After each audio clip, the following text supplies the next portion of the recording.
I feel like a midget.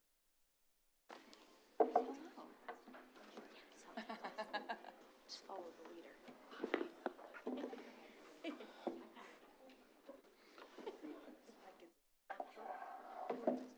Good to see you. You too. Unless you want to start. 9 o'clock. 8:50.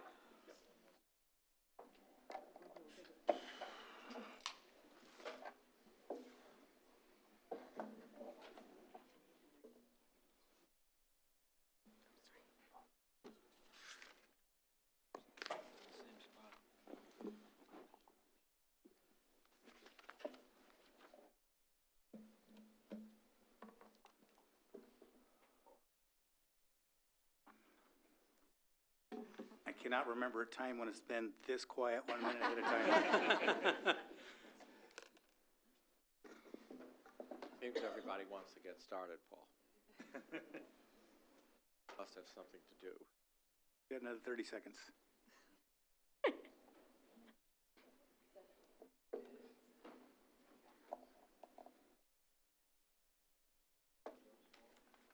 I just used it. 9 o'clock. Good morning. Before we begin today's meeting, I'd like to invite everyone who would like to join us to recite the Pledge of Allegiance. I pledge allegiance to the flag of the United States of America and to the republic for which it stands, one nation under God, indivisible, with liberty and justice for all. Good morning. I'd like to call this meeting to order. Could we start with roll call, please? Yes. Regent Lacey? Here. Regent Calamari? Present. Regent Wilkins? Here. Regent Schroeder? Yes. Regent Claire? Yes. Regent Kenny? Yes. Regent O'Connor? Yes. Regent Schaefer? Yes. Regent Shear? Yes. Regent Stark? Yes. Regent Whites? Yes. Regent Wilmot? Yes. A quorum's present. Thank you. In your materials, you have copies of the minutes from the board meeting from April 11th, 2025. I'd entertain a motion for approval. So moved. Is there a second? Any additions or corrections? Roll call, please. Regent Calamari? Yes. Regent Wilkins? Yes. Regent Schroeder? Yes. Regent Lacey? Yes. Regent Kenny? Yes. Regent O'Connor? Yes. Regent Schaefer? Yes. Regent Shear? Yes. Regent Stark? Yes. Regent Whites? Yes. Regent Wilmot? Yes. Regent Claire? Motion passes. Thank you. In compliance with the Open Meetings Act, the board has posted a copy of the act at the entrance of this room. So at this time, I would like to introduce the student regents and, excuse me.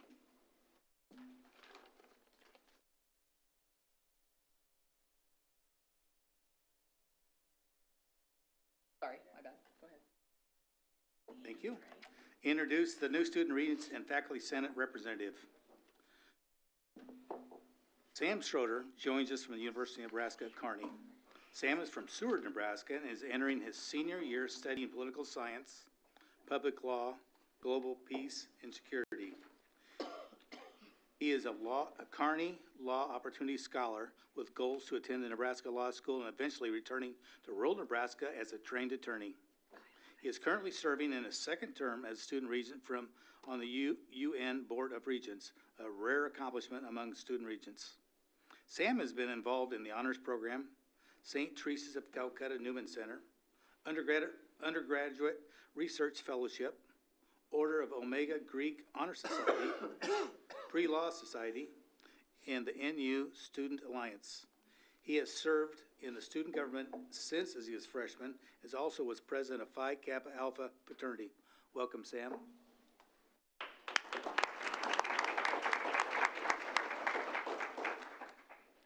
Libby Wilkins joins from the University of Nebraska-Lincoln.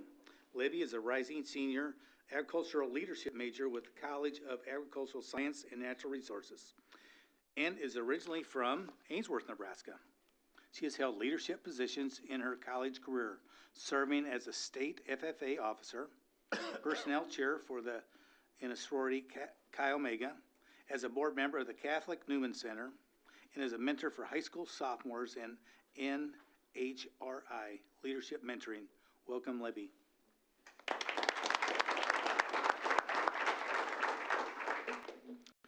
Brock Calamari joins us from the University of Nebraska Medical Center. Brock is a rising fourth-year medical student, originally from Barrington, Illinois. He attended UNL, where he studied forensic biology. In his last 3 years at college as a medical senator, Brock has been active in writing resolutions on state legislation, renewing election rules, and volunteering at the Senate events. He plans to continue to work by previous senators to amplify the voices of students on campus and at the state level.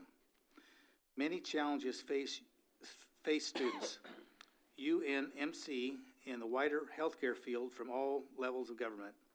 As the future of Nebraska healthcare system, Brock believes students are in a unique position to speak on these issues and chart a better path forward. Welcome, Brock.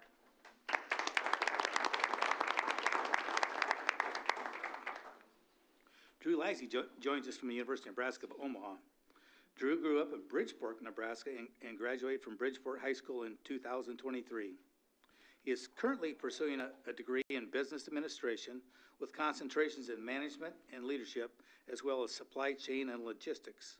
Upon graduation, Drew plans to attend graduate school at University of Nebraska Omaha to earn his master's degree in hospital administration or business administration. Drew is driven by a vision of transform workplaces into inclusive environments and embrace individuals from all walks of life.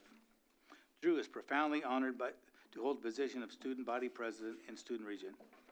He feels this incredible opportunity to allow him to advocate for student needs and cultivate collaboration. Most importantly, he is ready to unify UNO. Welcome, Drew.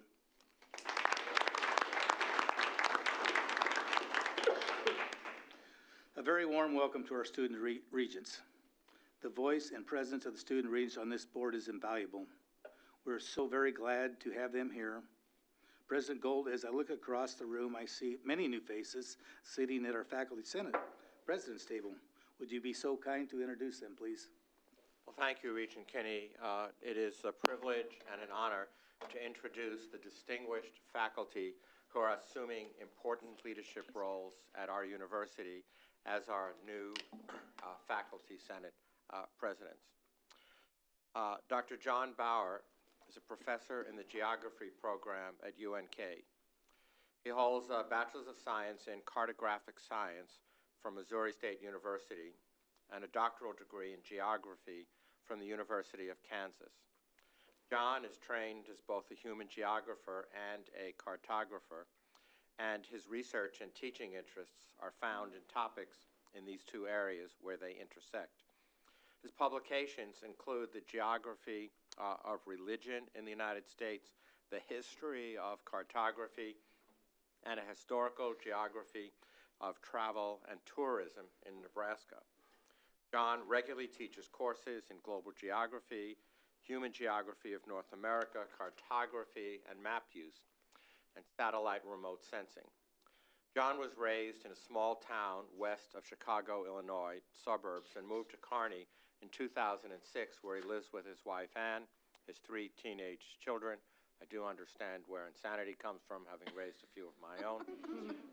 Their oldest, Nathan, will be attending UNL in the fall.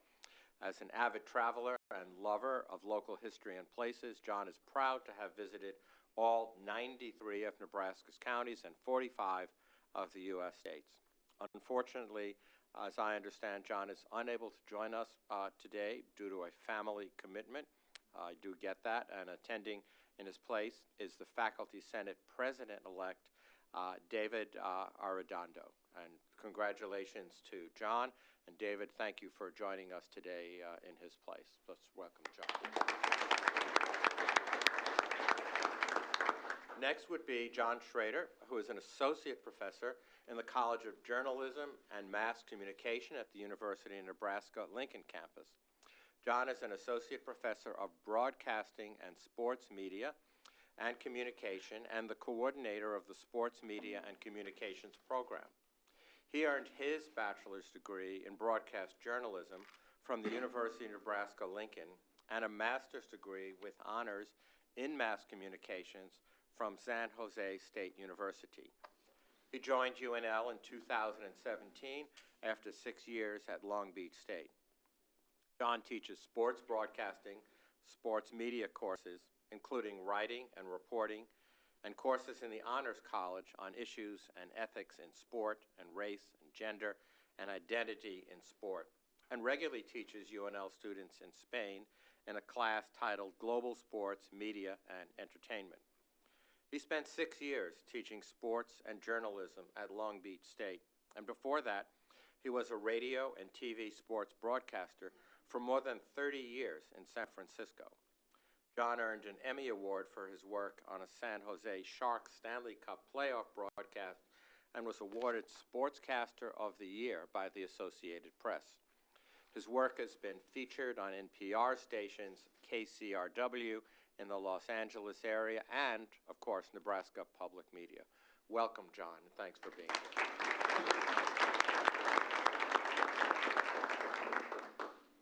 Dr. Jordan Warkall is an emergency medicine physician, educator, and health policy specialist at UNMC. While in medical school at the University of Nebraska Medical Center, Dr. Warkall took an interest in physician advocacy and later was awarded the Resident Advocate of the Year Award by the Nebraska Medical Association. She completed a master's in public health with a concentration in health policy at George Washington University, and also worked in the office of United States Senator Orrin Hatch, a prolific healthcare policymaker throughout his more than 4 decades in the United States Senate. She is currently an assistant professor in the Department of Emergency Medicine at the University of Nebraska Medical Center, where she is the course director for the Health System Science curriculum. She also serves as the chair of the Nebraska Medical Association's Political Action Committee and sits on the board of directors of the Nebraska Medical Association. She was recognized as the Nebraska Young Physician of the Year by the Medical Association in 2019. She is also involved, and I would say heavily involved, in the American Medical Association, where she serves as a delegate, which is an extremely high honor, representing the Nebraska Medical Association, serves as, I guess it's now the immediate past chair, immediate past chair of the Young Physicians section, and founded within the AMA the Rural Health Caucus. She also is involved in the American College of Emergency Physicians. Her policy interests include rural medical care, drug policy, policy on education, and so many others. Beyond her work, Dr. Warkall loves trying new restaurants, especially when traveling, and spending time with her family. Welcome, Jordan. It's great to have you with us.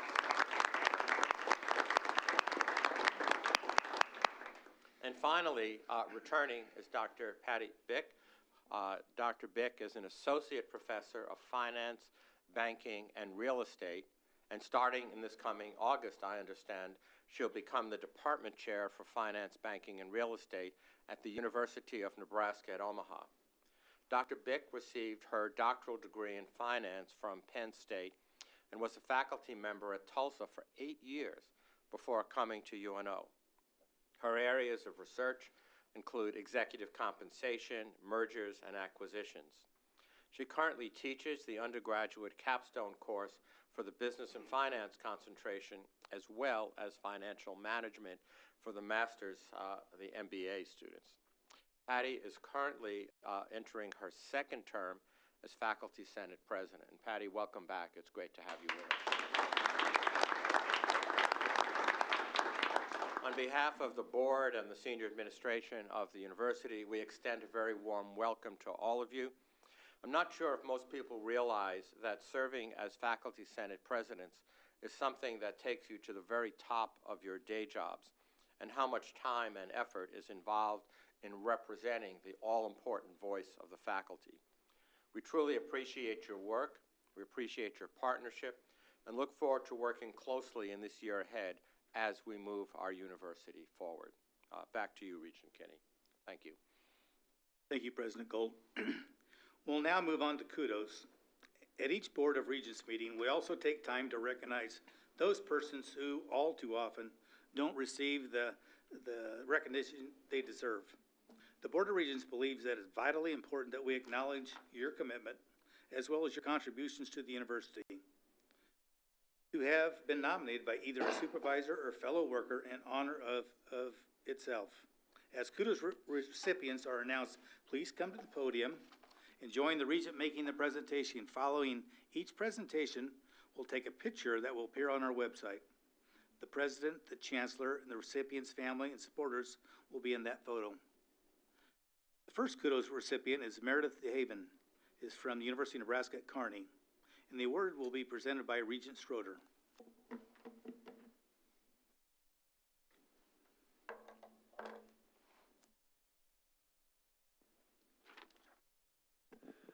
On behalf of the Board of Regents, I am honored to present a Kudos Award to Meredith DeHaven, Employment Specialist in Human Resources at the University of Nebraska at Kearney. Since September 2014, Meredith has been a valued member of the Human Resources team, committed to recruiting top talent for all areas of UNK. She has kept pace with the evolving employment landscape. It is her mission to advertise positions in high visibility outlets, remaining mindful of cost effectiveness. She excels in her role as the sole employee managing recruitment and hiring while taking on additional responsibilities following staff considerations. Now, she oversees the workers' compensation and POET testing. In 2024, the old recruiting system was set to sunset, and the launch of the Success Factors was scheduled for June 2025. Meredith led the implementation for the campus and was selected to serve as a co-system administrator, acknowledging her vast project expertise and leadership. Integration was no small feat. Over 11 months, Meredith dedicated hundreds of hours to meetings, participated in system design, facilitated town hall sessions, and led user acceptance testing. With the addition of onboard and performance goals modules, she trained all end users in knowledge transfer, developed comprehensive training materials, and coordinated implementation, all while managing her regular duties. Meredith's commitment often extends to nights and weekends, ensuring continuity and progress. She steps in to assist with any task to encourage HR team members. Every challenge is met with determination and grace. Her commitment to UNK, her passion for learning, and dedication to excellence impress her colleagues across campus. She embodies the spirit of teamwork, leadership, and service, and we are proud to call her a Loper. Join us in thanking Meredith DeKay, and with her are her husband Troy DeHaven, their son Ethan DeHaven, and her supervisor, Director of Human Resources Scott Benson.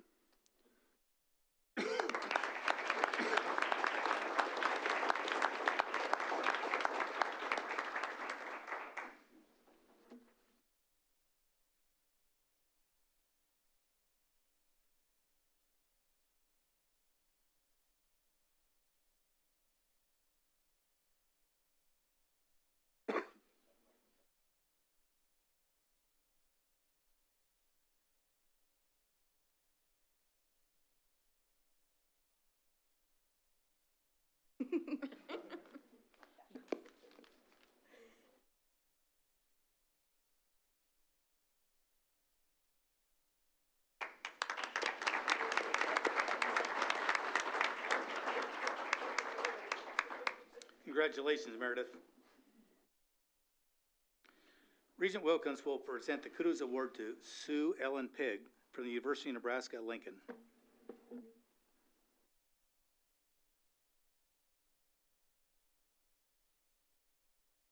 The Board of Regents is pleased to present a Kudos Award to Sue Ellen Pegg, Recruitment Coordinator for the College of Agricultural Sciences and Natural Resources, or CASNR. Sue Ellen demonstrates unwavering dedication to her work, extraordinary service to our students, and invaluable contributions to our campus community, making her an exemplary candidate for this award. As the recruitment coordinator for CASNR, she's responsible for a wide range of tasks that require a high degree of expertise, coordination, and initiative. Her work is defined by her commitment to the success of her team. She leads by example, actively cultivating a culture of collaboration and mutual support, and consistently encourages staff morale. This team-focused mindset allows her to consistently inspire and motivate her colleagues, contributing to an environment that enhances recruitment efforts across the college. Claire Hornung, Kasner Recruitment Specialist, notes, Sue Ellen is great at making connections between departments and taking advantage of everyone's strengths to ensure team success. Her positivity rubs off on all. Sue Ellen embodies the values this honor represents. Using sound judgment, strategic vision, and a desire for excellence, teamwork flourishes. Her efforts have a profound impact on our students, our colleagues, and our community. She's a key figure in the continued success and growth of our recruitment initiatives. She's also why I chose Kasner and UNL. Joining us in thanking Sue Ellen Pegg for her service to the University of Nebraska-Lincoln are Sue Ellen's spouse, Mark Pegg, Supervisor, Interim Harlan Vice Chancellor for the Institute of Agriculture and Natural Resources, Tiffany Hangmoss, Strategic Initiatives and Alumni Engagement Coordinator, Meg Kester, Extension Specialist, Kimberly Stanke, and Ashley Tengel.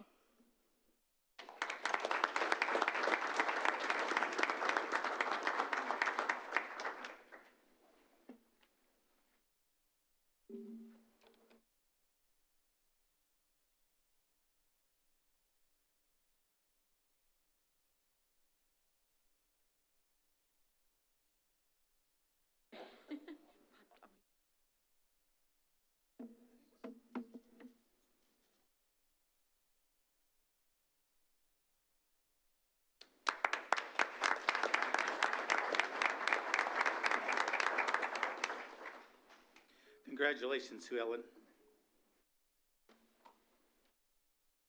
Regent Calamari will present the Kudos Award to Paula Colas from the University of Nebraska Medical Center.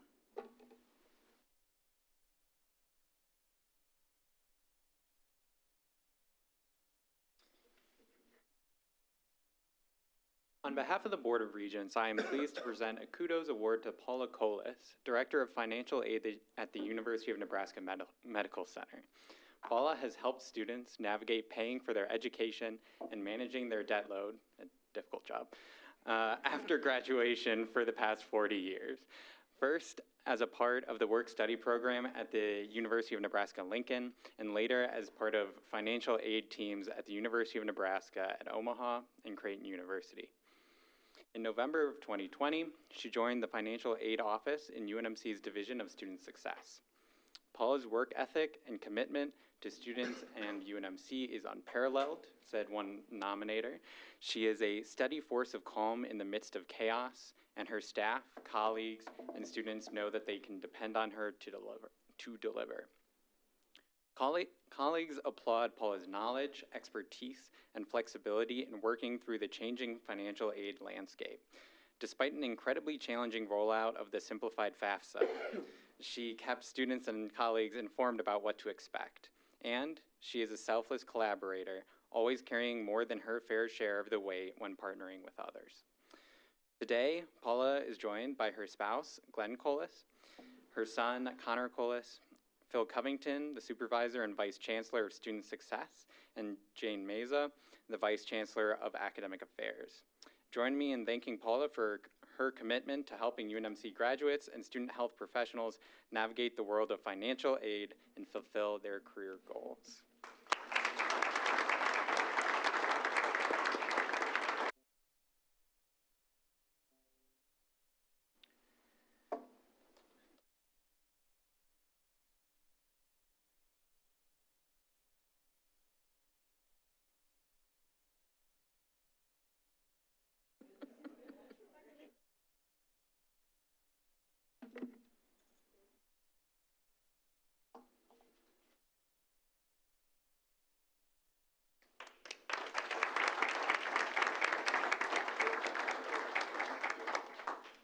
Congratulations, Paula.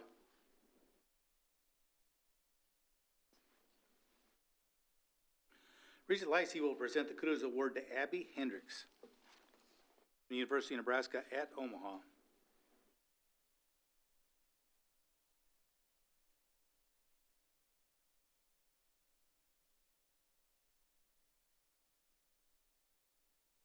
The Board of Regents is pleased to present a Kudos Award to Abby Henricks, Director of Events at the University of Nebraska at Omaha. Madison Kim, Events Planner in UNO's Office of Strategic Marketing and Communications, says that Abby exemplifies excellence by transforming ideas into unforgettable experiences. Through collaboration with a variety of campus partners, she not only brings their event concepts to life, but consistently exceeds expectations, creating impactful and memorable moments that elevate the success of everyone involved. Abby actively contributes to the success of both campus events and Omaha athletics through her dynamic collaboration. Kim says that while she balances her day-to-day responsibilities with the additional demands of athletic events, she exemplifies dedication and teamwork, strengthening connections across the university community. As a proud UNO alum, Abby embodies the Maverick spirit. Kim says she carries that Maverick strength, resilience, and independent thinking into her daily work. When faced with challenges during events, she channels her creativity and determination to adapt and ensure each event reflects the vision and needs of her clients, showcasing the true essence of what it means to be a Maverick. With Abby today are her husband Grady Henricks and her parents Ken and Deb Young and her in-laws Todd and Wendy Henricks. Please join me in thanking Abby for her dedication to the University of Nebraska at Omaha.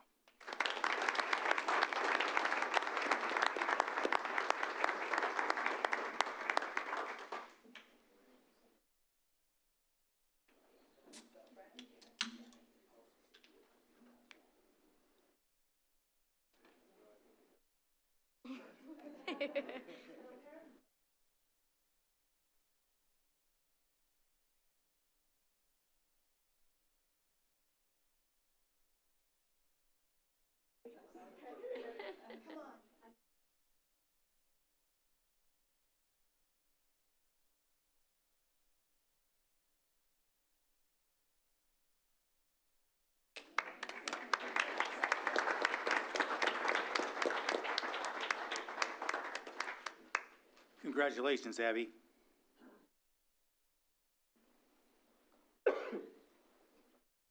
While our kudos guests are welcome to stay for the balance of the meeting, we understand that they may have other plans for the day. If that's the case, we'll take a moment and allow you and your families to exit the meeting. You don't have to run for the door. 4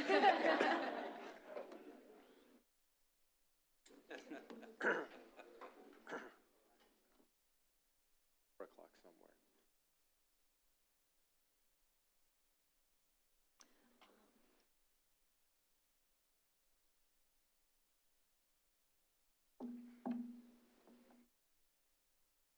Yeah, it's number 3.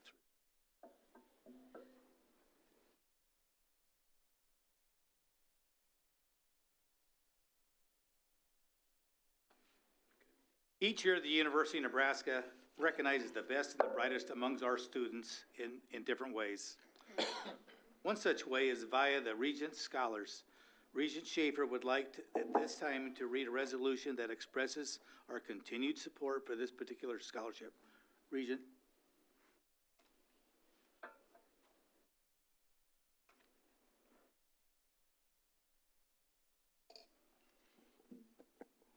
Whereas the University of Nebraska Board of Regents focuses on celebrating and rewarding the highest achievers among Nebraska residents, pursuing an undergraduate degree at the University of Nebraska by offering the Regent Scholarships.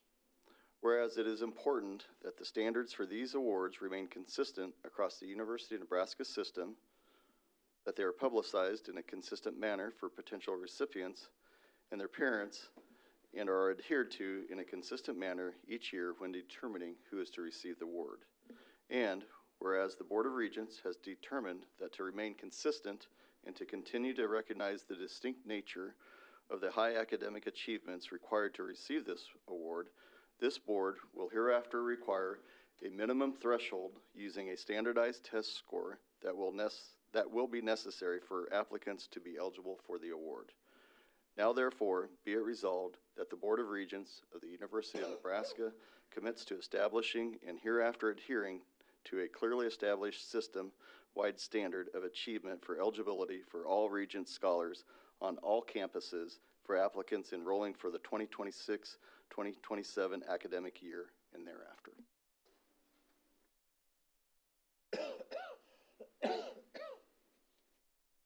If there is no objection, I suggest the resolution be adopted by acclamation. Are there any comments? I'll just say, I think it's great that we're holding ourselves to a higher standard, but this is something that's going to have to be met by our chancellors with great vigilance. That increasing a threshold leaves the opportunity for people to fall between the cracks who weren't getting a scholarship in the first place, and I think that we just need to be very vigilant in the future, making sure that we can recruit all potential students. I might just briefly add that in the interim, all students that have been awarded a Regents scholarship heretofore will be eligible and maintain that consistent with the current academic standards for maintaining their Regents scholarship. So this really will only apply to students enrolled in the academic year mentioned and thereafter.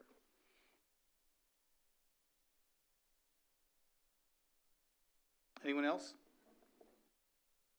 Hearing no objections, it is so adopted. Thank you. Are there any hearings? So at this time, I'll turn it over to President Gold to make a few remarks. President Gold? Well, thank you, Regent Kinney, and to all of the Regents, colleagues, and members of the university community, it is always an honor to speak with you and reflect on where we stand as a university and where we are going. I will tell you, I have never been more honored to be the leader of this great university or more proud to be a Nebraskan by choice. As I address you today, we continue to confront significant challenges that demand our ongoing attention while also embracing opportunities for reinvention and for growth. Through it all, the University of Nebraska's land-grant mission, together with the strategic plan that we have built collaboratively over the past year, remains our compass, guiding us forward on our journey towards the extraordinary. Since our last meeting, we have marked several important milestones across the University of Nebraska system, moments that underscore the breadth and the depth of our hard work and builds upon the clearly defined value that the university brings to our state. In May alone, we awarded 7,261 undergraduate, graduate, and professional degrees across all of our campuses. That number reflects the individual achievement of thousands of students, as well as the collective strength of our faculty, our staff, academic programs, and partnerships. These graduates will power Nebraska's workforce and contribute to our communities in every county and in every corner of the state and far beyond. From Scottsbluff to Omaha, we continue to demonstrate the enduring value of quality, accessible higher education. Last month, we also celebrated the grand opening of the Catalyst building in Omaha, a milestone moment for our Academic Health Science Center and for the public-private redevelopment taking place in the New Age District. The Catalyst building is more than just a structure, more than a skeleton of a century-old steel processing plant. It is a space for university researchers, private industry, and, very importantly, entrepreneurs to collaborate in accelerating innovation in medicine and across of healthcare. It's the kind of investment that strengthens our economic competitiveness and reinforces the university's central role in driving growth and discovery while drawing new and exciting corporate investments to our home communities. Just recently at UNO, we broke ground on the third phase of the Biomechanics Research Building, an expansion funded entirely through private philanthropy. This addition will enhance one of the world's premier biomechanics programs with new capabilities to study cardiovascular disease and help more Nebraskans live longer, healthier lives. Our deep gratitude to the Bill and Ruth Scott Family Foundation for this investment in our university, and by the way, countless others that are truly immeasurable. At UNK, we proudly announce that Dr. Neil Schnorr became the priority candidate for the position of Chancellor. A highly respected educator, administrator, and leader, Dr. Schnorr brings a wealth of experience and a deep connection to UNK. As a native Nebraskan, and having served in several key roles on our Kearney campus in the past, his return has been met with great enthusiasm from the campus and the community. And just later today, the Board of Regents will vote on the confirmation of the next Chancellor. I would like to take this opportunity to thank Dr. Bisick, who is with us, to specifically call out not only in his role as the interim Chancellor for the last year, but also as a long-term leader, friend, and cheerleader for the Kearney campus. Charlie, we owe you a great deal, and I hope we keep you close over time. You will not be the first person to fail retirement.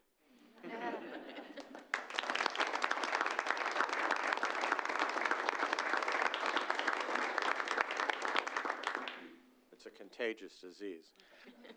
The new Diabetes Center for Excellence in Diabetes Care, Research, and Education will allow UNMC to develop a comprehensive interdisciplinary program in diabetes treatment, research, and education by bringing together disparate programs across campuses, across the university system, and across the state. You'll hear more about that when we introduce the resolution. And as a community, we've had much to celebrate in athletics, another vital part of the student experience and a shared source of pride across our state. Husker baseball won the Big Ten championship. Husker football advanced to the NCAA Super Regionals for the first time in a decade. And of course, we celebrate Jordy Bahl, not just for her success as a Big Ten Player of the Year, but for earning her degree just this last spring. And as the NIL settlement rolls forward to be effective on July 1st, this will truly test the stability and the vision of all of our athletic programs at a time of great change in intercollegiate athletics. These achievements, academic, research, and athletic, and so many more, are a reflection of the excellence we strive for and achieve in every corner of the university. And they come at a time that we're all navigating the complex realities and challenges. As we know, the Nebraska legislature concluded the 2025 session last April. We're grateful to the governor and to the legislature for their continued investment in the University of Nebraska. Despite a challenging budget environment, the legislature and the governor supported a modest increase in our funding. However, the state appropriation fell short of what was requested. It does not fully cover the inflationary pressures. It does not cover the rising cost of employee benefits, and it certainly does not cover the strategic investments required to sustain and build upon our momentum. This appropriation also comes at a time in which the future of federal research grants, contracts, and other funding that have historically supported colleges and universities across our nation is uncertain. And that gap leaves us with difficult decisions as we look to preserve the core of our mission, to make critical investments, to recruit and retain talented faculty and staff, and all while remaining financially responsible. We are responding to these challenges and doing everything we can to turn them into opportunities with discipline and care. In the coming weeks, we will implement several important cost-saving measures. Today, the board will also consider our annual budget, as we do every June. The proposal we bring to the board today and have brought through our committee structures includes a 5% tuition increase and well more than $20 million of additional cuts to our core budget that sit on top of more than $100 million of reductions over the last decade. These decisions are not made lightly, particularly from my personal perspective as a first-generation student. But they are necessary if we're to maintain the academic quality that Nebraskans expect and deserve from us. Even with this increase, our university will remain one of the most affordable in all of our peer groups. including the Big Ten, and will continue to protect access and affordability for Nebraskan students and families. As part of our desire to ensure the university's long-term fiscal health, we must take a closer look at tuition remissions that we can control. We deeply respect the legislature's desire to provide free tuition for veterans, first responders, and their families. But when those costs are not funded, the university is forced to absorb them and pass them along to other students. That's why we're reviewing institutionally controlled remissions, including Regent scholarships, the Presidential Scholars Programs, and so many others. We remain committed to recruiting top students, as well as honoring all scholarships that we have already awarded. But we must also be fiscally responsible in going forward in managing the remissions within our control while we work with the legislature to better manage the many millions of dollars of unfunded tuition mandates. All of these actions that I described are guided by the strategic plan that the board has formally approved at our last meeting. In the context of the challenges I just described, our strategic plan becomes not only a vision for the future, but an essential roadmap for decision-making and planning. The strategic framework that we adopted earlier this year rests on 5 foundational pillars: extraordinary teaching and learning, extraordinary research and creative activity, extraordinary partnerships and engagement, extraordinary culture and environment, and extraordinary stewardship and effectiveness. Together, these 5 pillars define what it means to be a high-impact public university, and to give us a shared language to guide our work today and our vision for tomorrow across all campuses and disciplines. Since the board approved this, we've been working to implement this framework in real practical ways. At the system level, we've launched work groups to develop metrics and to identify opportunities to enhance efficiency. Each campus is aligning its own planning efforts with the system-wide framework, ensuring that we move forward together. We move forward with clarity and with purpose. Our focus on strategic alignment is already shaping key initiatives. For example, our move towards joint accreditation of UNL and UNMC, while still in the final planning stages, is rooted deeply in our strategic priorities. Earlier this month, both campuses hosted a site visit from the Higher Learning Commission as part of this accreditation process. Joint accreditation will raise the entire university's profile, aligning with other highly regarded peer institutions and ensuring that we are creating more valuable opportunities for students, for faculty, staff, and for all of our stakeholders. We're also focused on ensuring our academic offerings meet the evolving needs of our students and employers.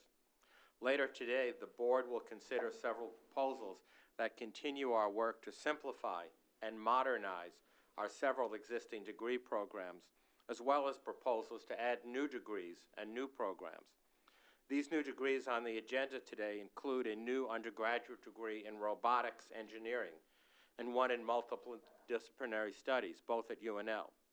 While very different, these programs share common goals of providing flexible and relevant degrees that are highly aligned with an ever-evolving, high-technology workforce demand. This is what strategic planning looks like in action: investing where the need is the greatest, cutting where we must, and always keeping our mission front and center. That mission is broad, but it is not abstract. It is lived out every day in classrooms and research labs, on farms and ranches, on performance stages, in clinics, and in communities across Nebraska. It is the result of a university system that is deeply embedded in the fabric of this state, a university system that is committed to access, service, and on an odyssey to the extraordinary. We know, and I certainly know, that the path ahead will not be easy. We face real financial constraints, but we also have real opportunities to be more nimble, more innovative, more intentional on how we serve the people of Nebraska. So, ladies and gentlemen, I want to thank you, particularly thank the members of the board as I approach my one-year term here for your leadership, your support, as we navigate these challenges together. I also want to particularly thank our faculty and staff, our students, and all of our partners across the state for your commitment to continued work ahead, your commitment to our university system. With a clear plan, with a unified team, and with a shared sense of purpose, I have no doubt that the University of Nebraska will continue to thrive, to be one of our state's and our nation's greatest assets, and an exemplar of superb and forward-thinking public higher education across our country. I thank you, Regent Kinney, for the privilege of sharing this information. Thank you, President Gold. We'll now move on to the public comment portion of today's meeting. The standing rules of the board provide that any person or persons may appear and address the Board of Regents on an item that are not on the agenda, if an individual provides corporate secretary at least 24 hours notice. We were not contacted by any individuals wishing to speak on a topic that are not on today's agenda. Standing rules also provide that anyone desiring to speak on concerning any item on the agenda for this meeting, regardless of notice, may do so. Is there anyone that would like to address the board? John?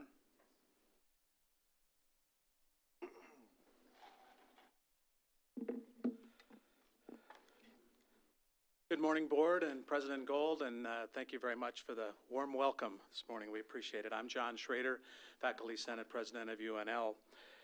In a May email, Senate presidents from all 4 campuses advocated for more transparency for Nebraskans and increased dialogue with faculty senates for any proposed changes to administrative units and or academic programs.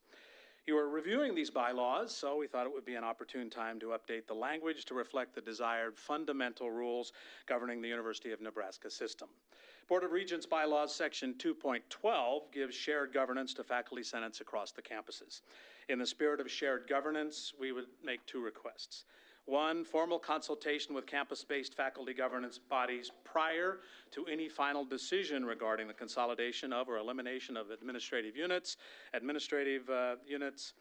defined in section 1.1, a campus or any part or program of a campus. This first request could be accomplished by adding faculty senates to an advisory group to the president in section 2.7 of the bylaws, and maybe a subsection 2.7.1 that calls for this advisory role specifically. The Board of Regents, number 2, retains the approval authority to create, consolidate, or eliminate any administrative units and not delegate this authority to any single person or entity. The current bylaws and the proposed bylaw changes for section 1.6 allow the board to delegate the NU president the approval authority to create, consolidate, or eliminate any administrative unit, academic unit, department, or school. While we are confident the Board of Regents would not delegate authority for the closure of a campus, for example, we're concerned that the bylaws allow for such delegation. The second request then could be fulfilled by deleting section 1.6D from the proposed bylaw changes. The regents represent Nebraskans across the state, and citizens of Nebraska should have the opportunity to give regents their thoughts regarding any major changes to our campuses and academic programs. The NU system supports all Nebraskans, allowing them to voice their thoughts through public hearings such as this one, and helps the board understand the impact of program changes. Should the Board of Regents delegate the authority for changing academic programs, this important aspect of representing Nebraskans may be lost. And finally, we'd like to make it clear that our requests are in no way a reflection of the work by President Gold or the current regents. We appreciate Dr. Gold's willingness to work with faculty across all 4 campuses and the regents' continued hard work to improve the NU system for all Nebraskans. The bylaws govern the NU system beyond one president or one Board of Regents group.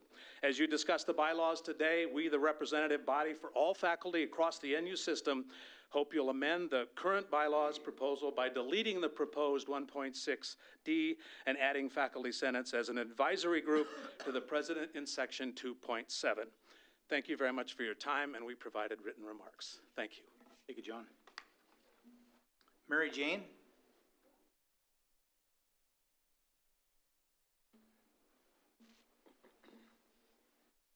I apologize. I had sent an email, and I don't know what happened to it, but I'm Mary Jane Trumper, and I am chairman of the Nebraska Republican Party.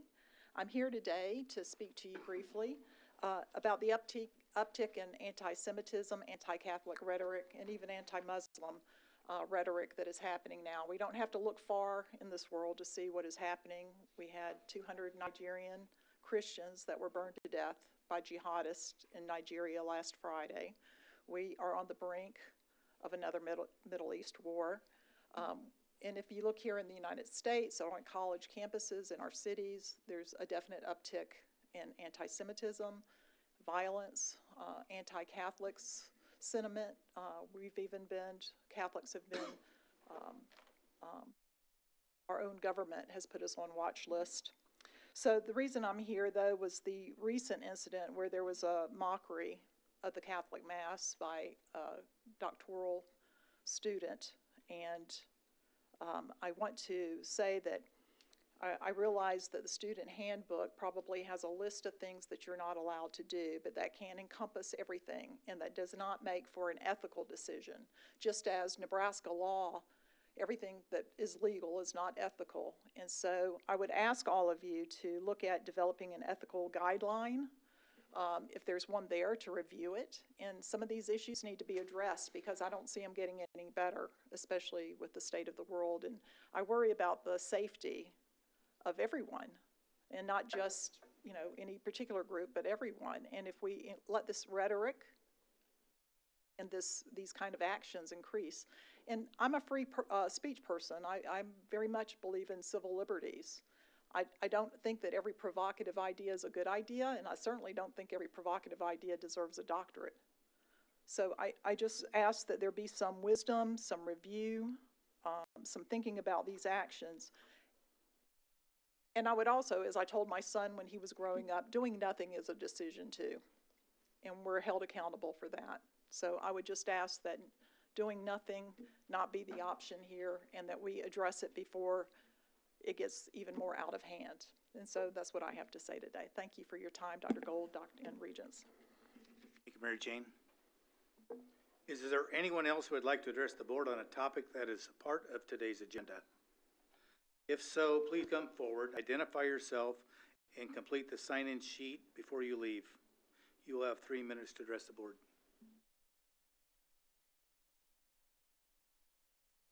There being no other persons wishing to comment, I now declare the opportunity for public comment closed. It is now time to consider the consent agenda. The consent agenda is indicated by its name, is moved and voted on as a group of action items, as opposed to the administrative agenda where each is considered and discussed individually.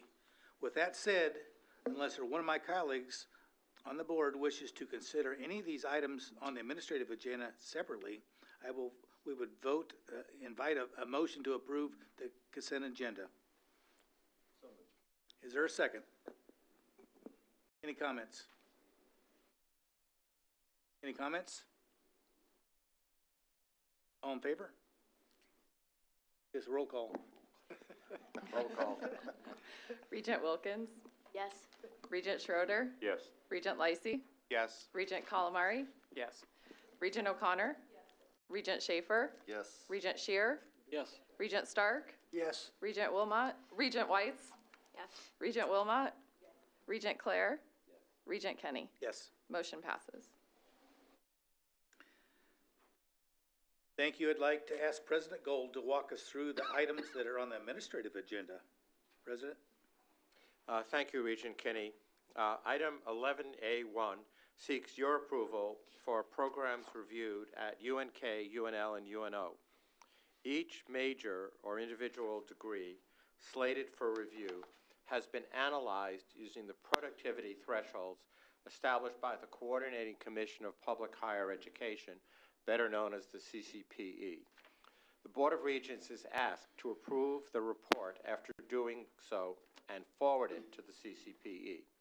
Except where noted, the Board recommends to the CCPE that the degree programs included in the report all be continued. When programs do not appear to meet the CCPE's numerical thresholds, Nebraska Revised Statute Section 85-1414 requires that an in-depth review be conducted. Such programs potentially require reviews and are noted accordingly. And upon confirmation from the CCPE, reviews will be requested and reported to the board in academic year 2026.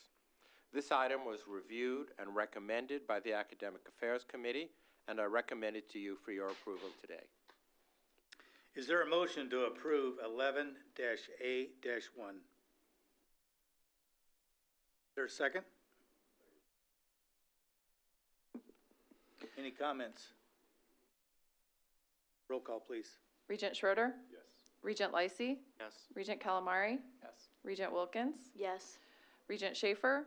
Yes. Regent Shear? Yes. Regent Stark? Yes. Regent Whites? Regent Wilmot? Yes. Regent Clare? Regent Kenny? Yes. Regent O'Connor? Motion passes. Item 11A2 seeks your approval to continue the PhD degree in philosophy at the University of Nebraska Lincoln campus with an action plan that includes measures to reduce attrition and time to degree, as well as additional support for graduate teaching assistants, with the expectation that these measures will increase the number of students by the time of the next review. This item also seeks your approval for transitioning the BA degree in religion at UNO to a specialization concentration option of another degree. And finally, 11A2 also seeks your approval of the Physics Department action plan, which includes continuation of a singular revised physics Bachelor's of Science degree at UNK. The Department of Physics and Astronomy has been actively working at UNK to consolidate programs and to address low numbers of students and graduates. With respect to this change, later in this meeting, you'll be asked to vote on a number of program deletions within this department at UNK, which helps facilitate this consolidation. The report for this continuation of philosophy at UNL and the changes that will be made to physics at UNK shall be reported to the Coordinating Commission as required. This item was also reviewed and recommended by the Academic Affairs Committee, and I do recommend it to you for your approval. Is there a motion to approve 11-A-2? Is there a second? Second. Any discussions?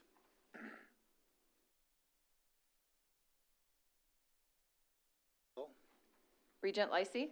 Yes. Regent Calamari? Yes. Regent Wilkins? Yes. Regent Schroeder? Yes. Regent Shear? Yes. Regent Stark? Yes. Regent Whites? Regent Wilmot? Regent Clare? Regent Kenny? Yes. Regent O'Connor? Regent Schaefer? Yes. Motion passes. Thank you. Item 11A3 seeks your approval of certain outside activities that are being undertaken by members of the university staff. Due to the private nature of these requests and the private information contained therein, the board will be provided the specifics in a closed session later in this meeting, and then will be asked to vote on this item after returning from that closed session. We now move to item 11A4, 11A5, 11A6, and 11A7 that seek your approval to delete various undergraduate bachelor's degrees in the Department of Physics and Astronomy in the College of Arts and Sciences at the University of Nebraska at Kearney. Specifically, item 11A4 seeks approval to delete the undergraduate Bachelor's of Science in Astrophysics comprehensive degree. Item 11A5 seeks approval to delete the undergraduate Bachelor's of Science and Arts degree in Physical Science. Item 11A6 seeks approval to delete the undergraduate Bachelor of Science degree in Astronomy. And item 11A7 seeks approval to delete the undergraduate Bachelor of Science degree in Physics Comprehensive Engineering emphasis.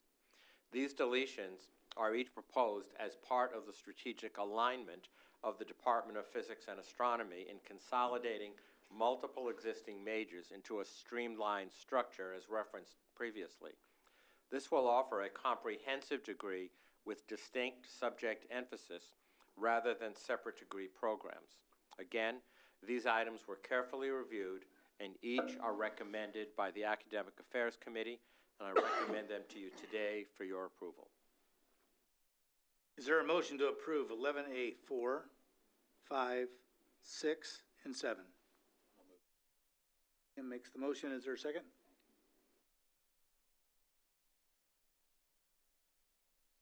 Any comments? There's a lot there.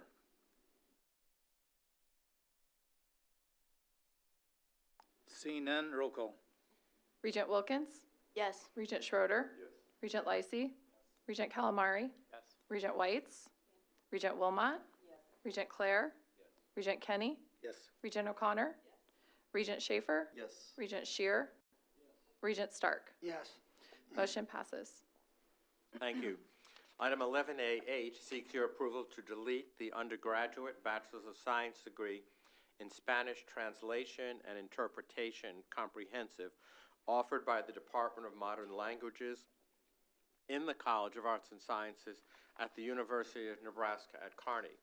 This deletion is proposed, again, based on low enrollment and a strategic realignment of the department's offerings. Current students will be moved to the Modern Languages Bachelor of Arts with Spanish Translation and Interpretation emphasis and should be able to complete their major in a timely manner. This item was also reviewed and recommended by the Academic Affairs Committee, and I do recommend it to you today for your approval. Is there a motion to approve 11A8? Tim makes it. How about a second? Jim, any comments? I wanted to say that while it's unfortunate the enrollment in this program is low, I'm glad that there's going to be a continued emphasis as Spanish education is really important in our rural communities, as is court interpretation as well. Sam? Anyone else? And I would echo that because I know in our rural, that is a place where we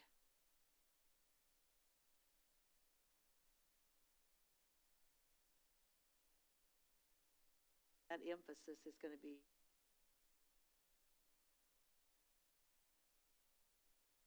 Anyone else?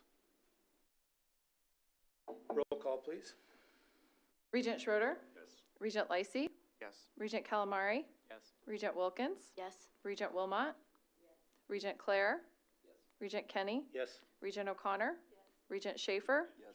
Regent Shear? Yes. Regent Stark? Yes. Regent Whites? Yes. Motion passes. Thank you. Item 11A9 seeks your approval to delete the undergraduate Bachelor of Arts degree in English with a writing emphasis. This is offered by the Department of English in the College of Arts and Sciences at the University of Nebraska at Kearney. This deletion is proposed now as a merger of English and English writing majors into a single Bachelor of Arts in English program. Current students will be able to complete their degrees as planned. New students who may have chosen English writing can now enroll, if they choose, in the English Bachelor of Arts with a writing focus. This item was reviewed and recommended by the Academic Affairs Committee, and I recommend it to you today for your approval. Is there a motion to approve 11A9? Second. Motion's been made. Any discussion? Charlie?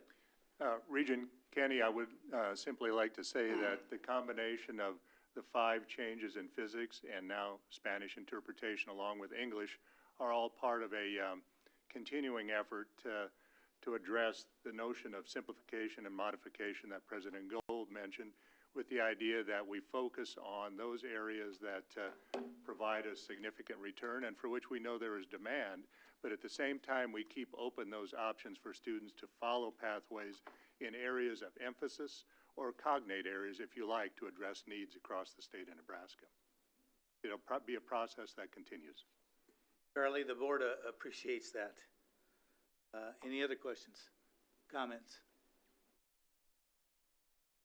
Roll call, please. Regent Lysy?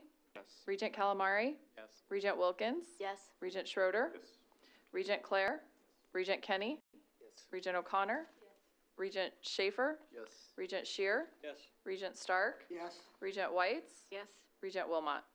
Yes, and to Bisek, I think we all know the writing skills that we see every day are not great. So that emphasis in there is again, it's another critical thing I see in daily. Motion passes. Thank you. Item 11A10 seeks your approval to establish the undergraduate Bachelor's of Science degree in Robotics Engineering offered by the College of Engineering at the University of Nebraska Lincoln campus. This degree is designed to meet the rapidly growing demand for skilled professionals in a rapidly developing field. Robotics and automation have become integral components to numerous Nebraska industries, including agriculture, manufacturing, and even in healthcare. At present, there are nearly 100 unfilled job openings for robotics professionals in Nebraska, highlighting the demand for industry professionals with this specialized experience and skill set. Approval of this 128 credit hour bachelor's degree would require simultaneously approval to create a degree with greater than 120 credit hours. This is consistent with many other engineering degrees offered by UNL with similar programs at peer institutions and is necessary to meet both the general education requirements of the university campus and the standards set by the accrediting body, the ABET. This item was reviewed and strongly recommended by the Academic Affairs Committee, and I recommend it today for your approval. Is there a second? Chancellor, would you like to add any color to this? No.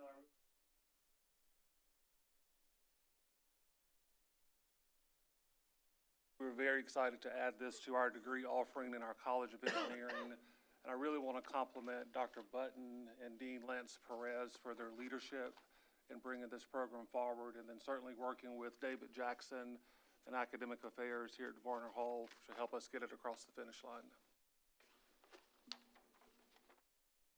Exactly the types of programs that we need to be looking at. When you consider in the College of Engineering, the students there, 75% of the jobs that those students will be having haven't even been invented yet.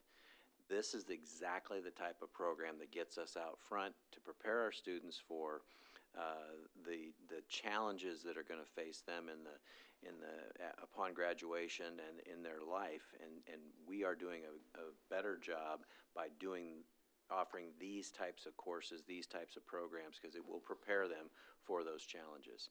And the global economy that we face today, they will be better served and better prepared for those roles. Jim? More of a question, and I don't know if it'd be to Rodney or Jeff, that it's great that we're moving in a direction that is new and probably going to be a very useful one. But comment that 70% of the people the jobs aren't even created yet, but it also means that there are individuals out there right now that are doing some type of job that will not be available in the near future in a number of years. And so my question, with our new certificate programs that are stackable and so forth, are we going to be able to offer certificates to help in the training and the re-education of those that may be wanting to shift their area of expertise to this or any of the others that we see coming up through the lines? You know, it's a really important question, sir, and Rodney can weigh in a second, I'm sure, but I can tell you that generally automation and a lot of the work that's been done with artificial intelligence and now with generative artificial intelligence actually creates jobs because the software and the hardware, these devices and robots not only need to be designed and manufactured, but we need a workforce that has to know how to use them effectively. And so it will require quite a bit of upskilling, but at the end of the day, if we don't do this here in Nebraska, it is certainly going to be done elsewhere, either across the country or around the world. So it would be far better for us to have, I believe, to have a leadership role in this. But to answer your question, the ability to provide additional education and training, upskilling is what I would call it, for workforce whose job might be partially or completely replaced by automation, robotics, artificial intelligence, etc., exists today widely across the university system.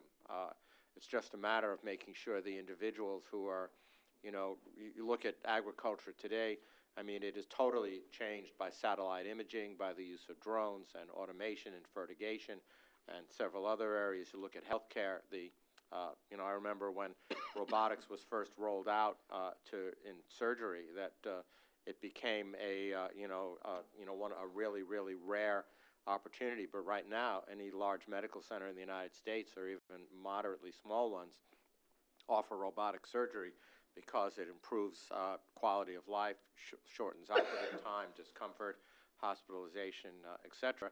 And by the way, has created a tremendous demand for technicians, for additional surgical education, for the manufacturing of these robots, not the least of which, for instance, would be Virtual Incision, developed here, which is an amazing company for surgical robotics. I don't know, Chancellor, would you want to comment?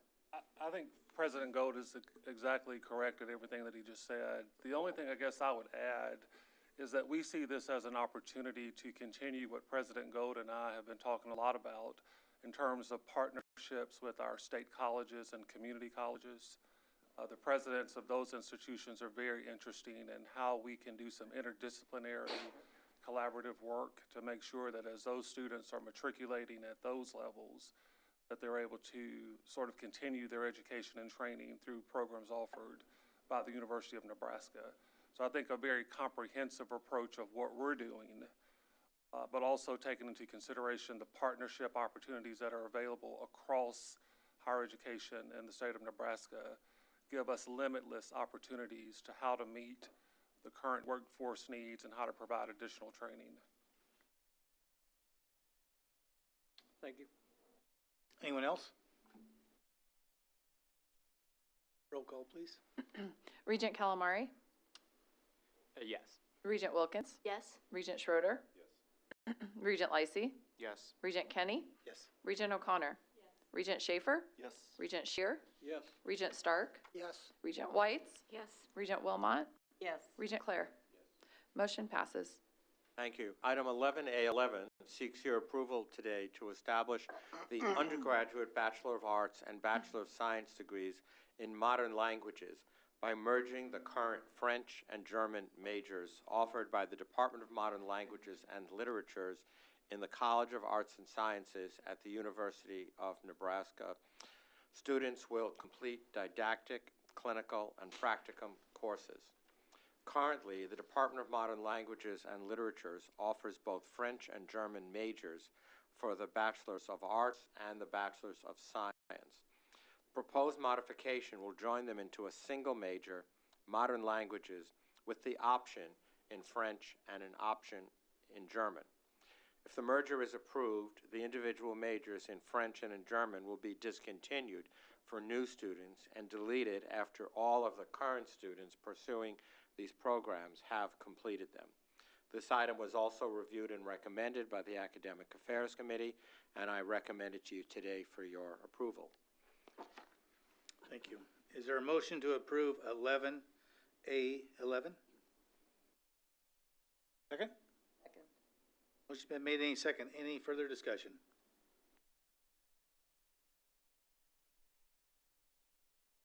Roll call. Regent Wilkins? Yes. Regent Schroeder? Yes. Regent Lacey? Yes. Regent Calamari? Yes. Regent O'Connor? Yes. Regent Schaefer? Yes. Regent Shear? Yes. Regent Stark? Yes. Regent Whites? Yes. Regent Wilmot? Yes. Regent Clare? Regent Kenny? Yes.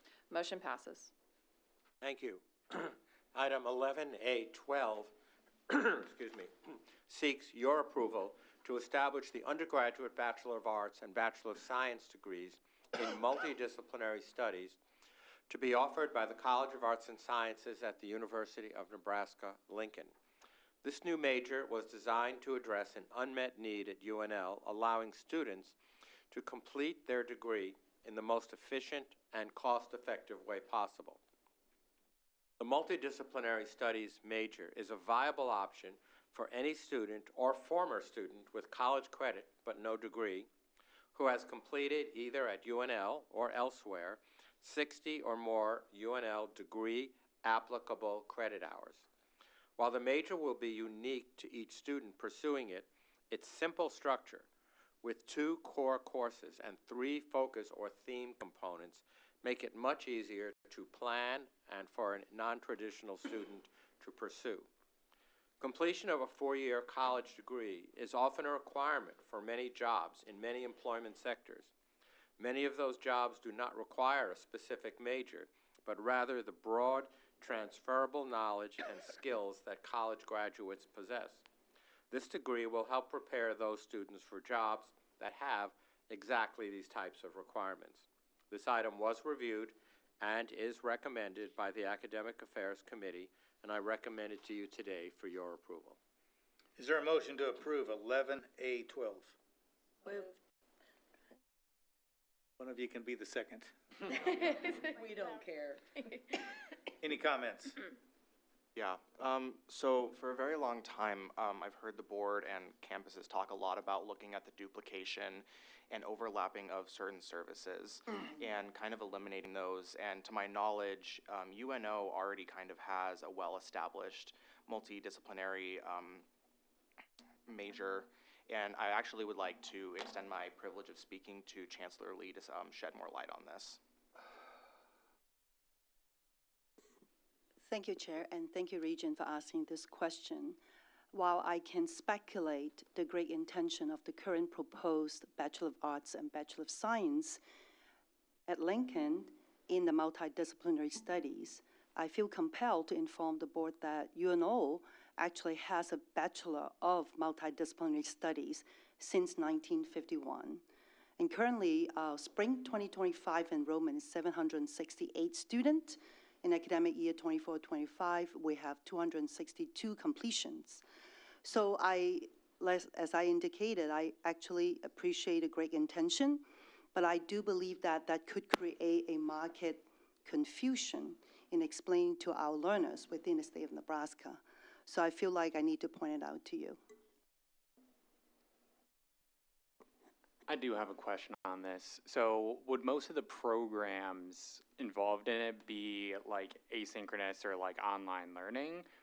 Or in that case, I would say that UNO having this makes sense. But if there are some in-person aspects to it, I think that having one in Lincoln wouldn't be necessarily a disadvantage as well.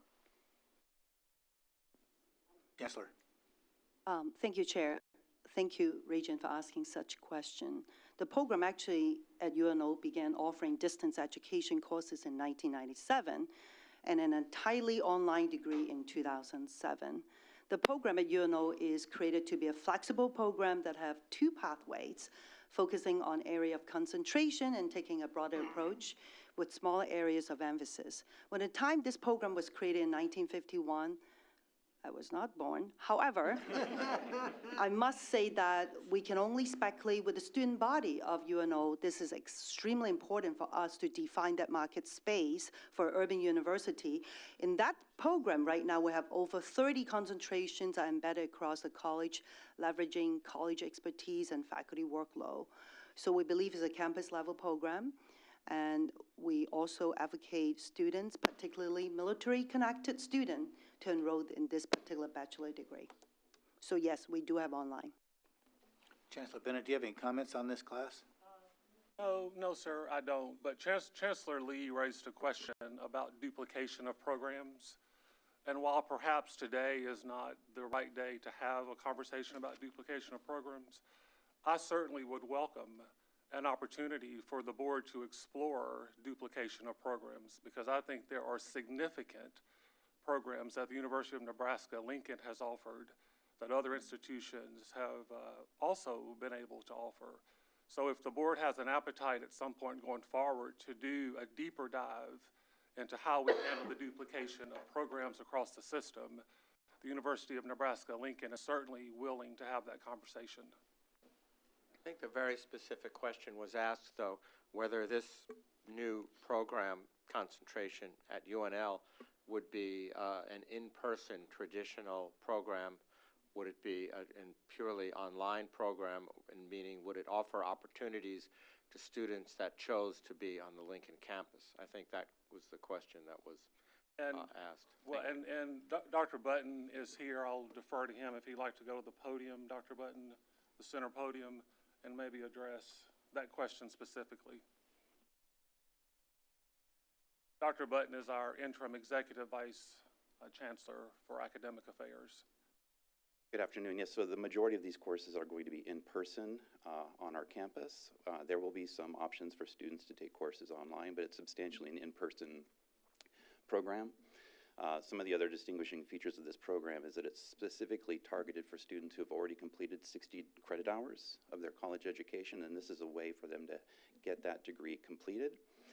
You'll see in the proposal that has strong support from several community colleges, Northeast, Southeast, and Central Community College. Our intention with this program is specifically to be able to provide a flexible pathway for students coming from community colleges. And so the proposal was developed in close collaboration with our community college partners because we want to make sure that those students are served well by our campus. I would say that while we share concerns about duplication always, it's also the case that I think every university should have a program like this that's designed to help suit the needs of students who face unique circumstances as they transition to our campus. This also includes student athletes who find themselves in a situation where they need a way to ensure that they provide a pathway for their degree completion when they come to our campus. And so I think it's suiting the needs of a variety of unique students in a manner that also builds on existing programs. I do have a question. Would this item require any additional hiring of faculty or create any additional courses? It would not, no. No, it's using our existing programs, our existing advising staff to help students meet their degree completion. It really is just giving us another kind of mechanism to help students get that degree and for UNL to be a part of that plan for students. Kathy? I thank Liz for asking that question. That's the question I wanted to ask because having been a non-traditional student, it sounds good to me, though, to have that offered in other places. I started out at a smaller college and came into, and I'm so old, but you know, I know that having that flexibility and having it in different geographic areas is helpful to a lot of students. Go back to Chancellor. I would like to go on the record for today's board minutes. I never used the word duplication. I actually mentioned the concern is really about market confusion. I already said that I actually empathize with the great intention of creating such program. So my concern is if we have the same name, it will create market confusion. Since our program already established in 1951 and have a very defined pathway going forward. If University of Nebraska system like to consider this pathway at UNL, I would suggest maybe create another name to distinguish our pathway going forward.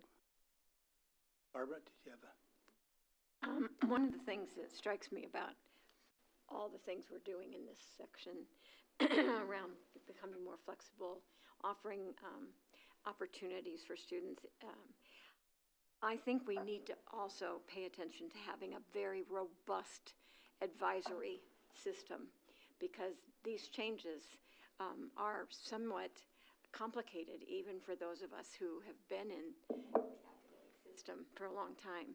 And then because we're starting to put things together, which I think collaboratively says a lot about our interest in efficiency and effectiveness.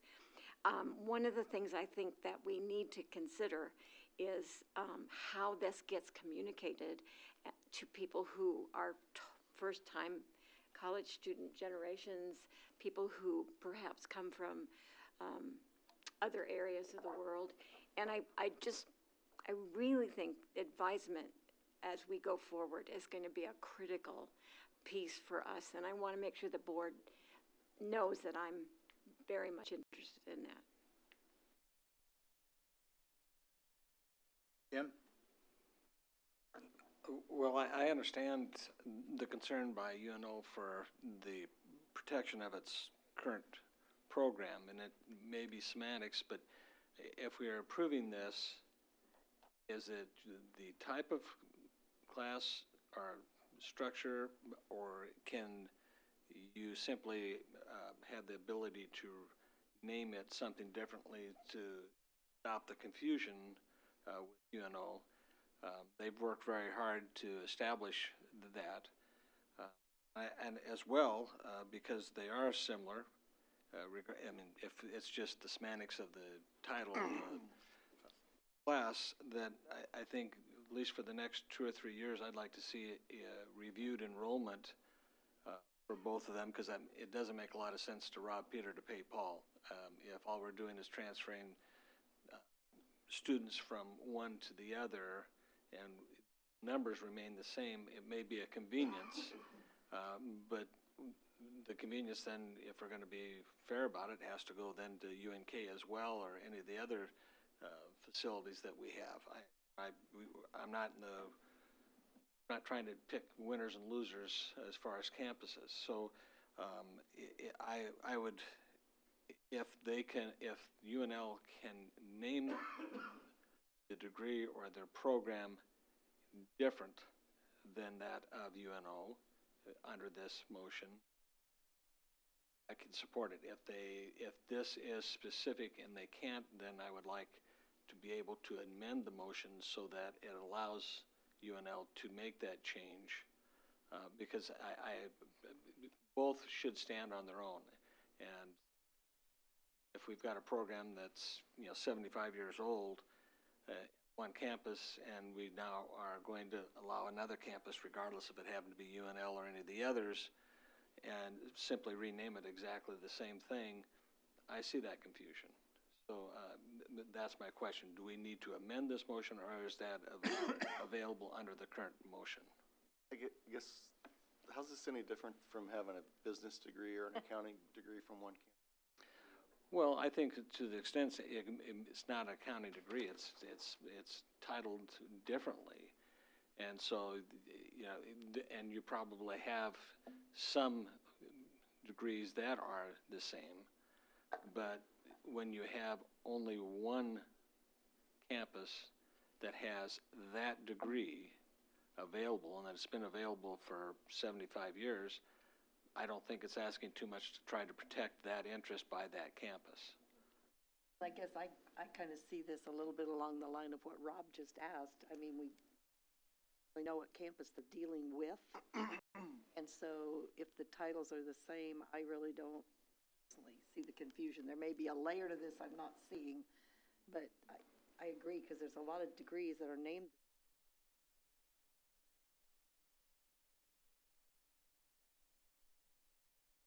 Simplified look at it, probably. It's the old saying, a rose by any other name is still a rose. Maybe not. We haven't said what color it is. My question still hasn't been answered. Is it available to be changed under this motion? Comment, sir? Yeah, I guess I would defer to our attorney in the room. Can we just change the motion or vote this one down? And my thoughts are is probably, and I don't know what happened in academic affairs, but this conversation shouldn't be talked about at this board table. I mean, that should have been vetted before we got here. Well, evidently it wasn't, or at least I wasn't aware of it. So Nor was I.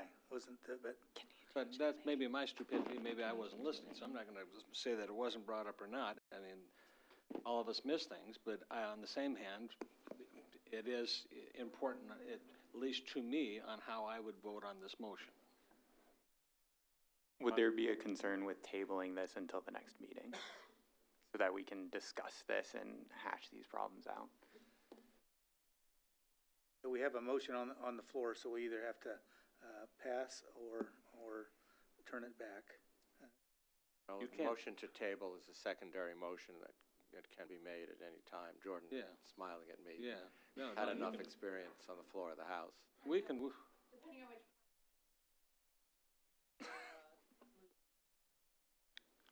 Yeah, I mean, it's available without question. So And we can do Just to that. answer your question, if I may, it's my understanding that this degree program was very carefully discussed at the level of the chief academic officers, which includes all of our campuses. It was discussed at Academic Affairs Committee.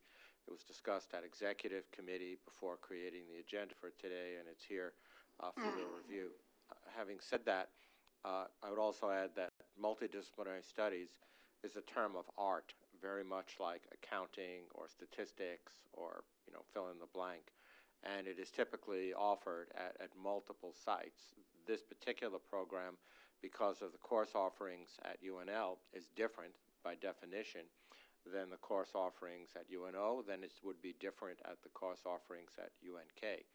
I certainly have no objection to tabling the motion for future discussion and possible name change, but just to make the point that multidisciplinary studies is a term of art, and indeed it does raise the question of potential confusion of students in terms of the branding and marketing, but at the same time, so does accounting and statistics and biology and... Well, understood, but I guess we don't have to add to the process.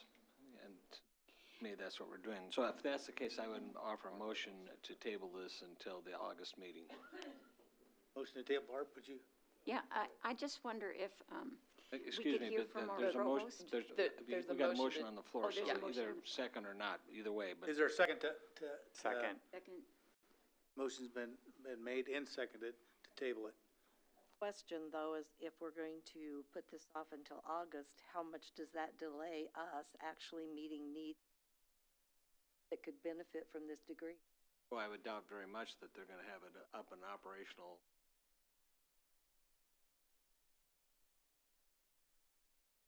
Offering it this semester, this coming fall semester. Playing things for students. Could the beauty of that be that they take the classes online from UNO, though? For the same degree? Could we have a comment from the provost, academic affairs about this? So my observation would be if we're really talking about a name change, possible name change,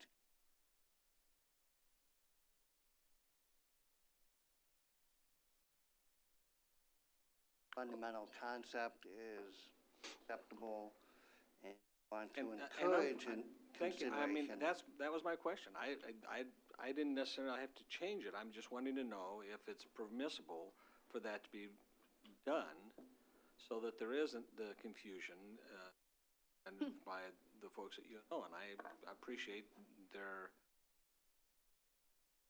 And wanting that to is make a sure that they're mechanism. defending their program. So if that's the case, then, I'm That fine is definitely passing. the case, sir. Okay, well We then can do that. I'm fine voting for it as long as we aren't going to have a program that's going to be confusing. Parliament, we have two motions on the table, I I believe. would withdraw my motion.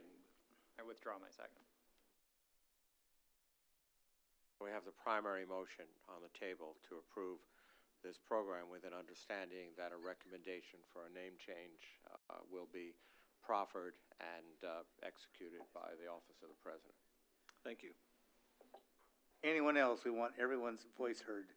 Jack, we haven't heard from you yet.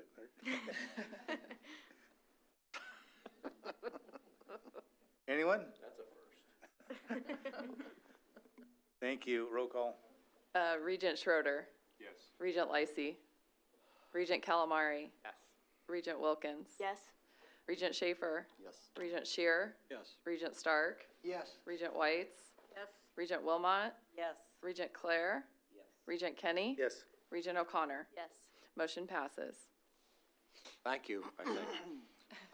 Item 11A13 seeks your approval to establish the Diabetes Center of Excellence in Diabetic Care, Research, and Education. This new Diabetes Center for Excellence in Care, Research, and Education will allow UNMC to develop a comprehensive interdisciplinary program in diabetes treatment, research, and education by bringing together currently disparate programs across the campus and across the entire University of Nebraska system. The center, whose director will be supported by a fully endowed professorship from a large community foundation will position UNMC to attract additional research funding, including applying for a prestigious NIH Diabetes Center in the future. UNMC has had a long-standing program in telehealth and diabetes care across Nebraska, and this center will allow us to strengthen diabetes care and prevention across the state, especially in rural communities.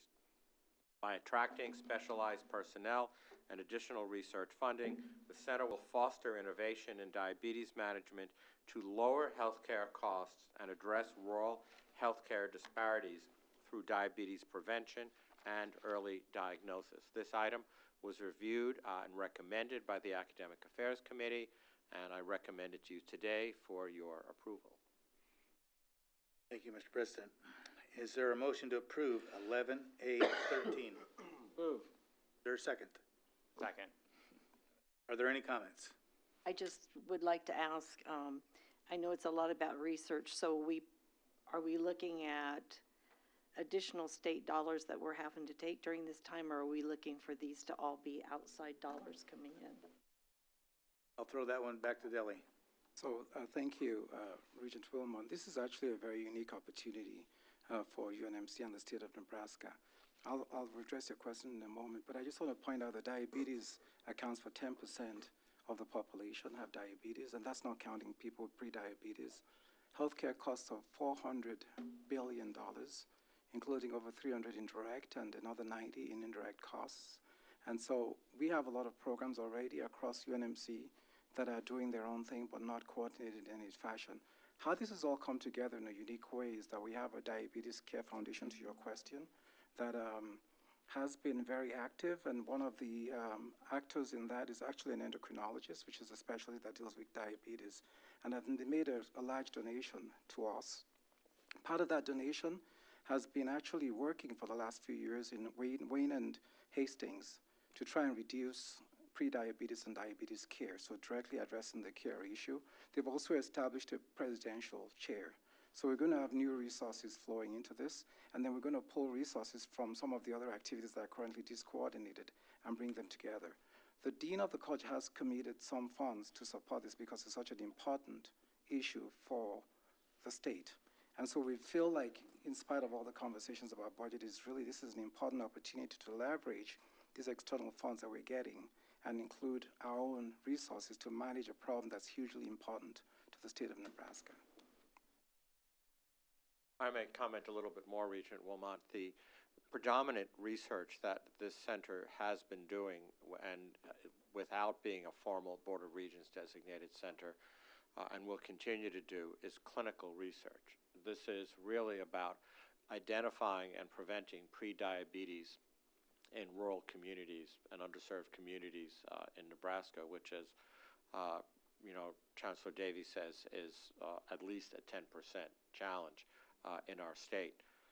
But the core reason we're bringing it to the board at this time is there is significant additional private philanthropic support and public federal support that will be available by taking this action. Thank you. Anyone else? I have a comment. I just want to say that this is a great opportunity for UNMC students. It will bring in more opportunities for research in like the diabetes field, as well as potentially training opportunities down the line.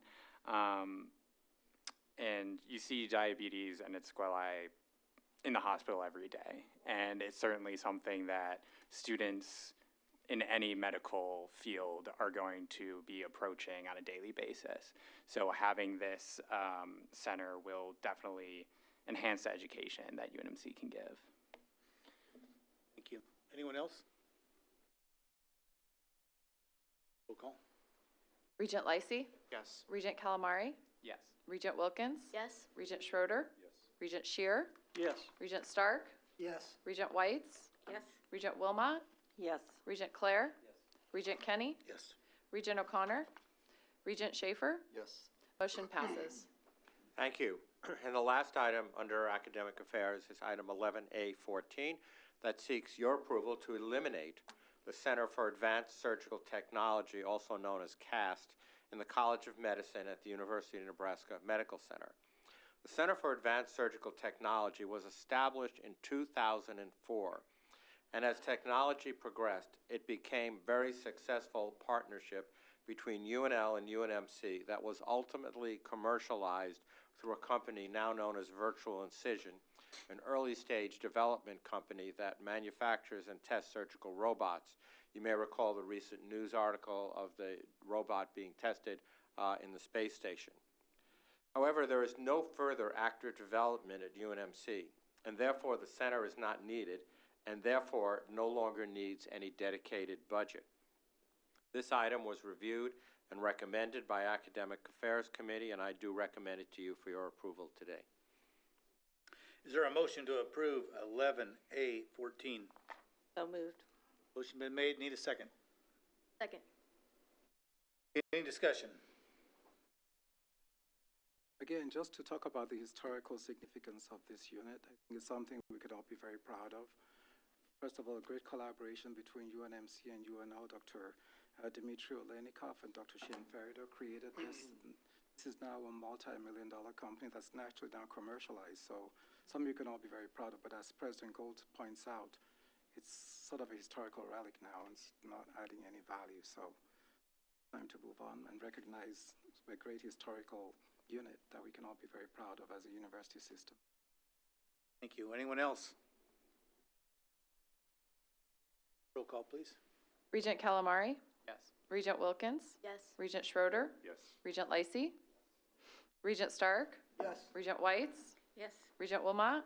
Yes. Regent Clare? Regent Kenny? Yes. Regent O'Connor? Regent Schaefer? Yes. Regent Shear? Yes. Motion passes. Thank you. Now we move on to the Business and Finance section of our administrative agenda. Items 11B1, 11B2, 11B3, and 11B4 seek your approval today of Fund B, University Program for Facilities Fee Allocation for the 2025-2026 fiscal year at UNK, UNL, UNMC, and UNO respectively. The allocations at UNK, UNL, and UNO are not changing, while the allocation for a part-time student at UNMC will change just slightly. There are some reallocations which you'll see in the materials that are provided to you in advance of this meeting. These items were carefully reviewed, discussed, and recommended by the Business and Finance Committee, and I recommend them to you today for your approval. Is there a motion to approve 11B1, 2, 3, and 4? Yeah. Motion been made, need a second. Any discussion? Before that, this was discussed, these changes with the students at UNMC at least, and there was approval from them. There has been years where we have not increased the funds for a long time, so it's only rational that eventually we have to keep up with inflationary pressures. Anyone else? Sam, you were thinking something.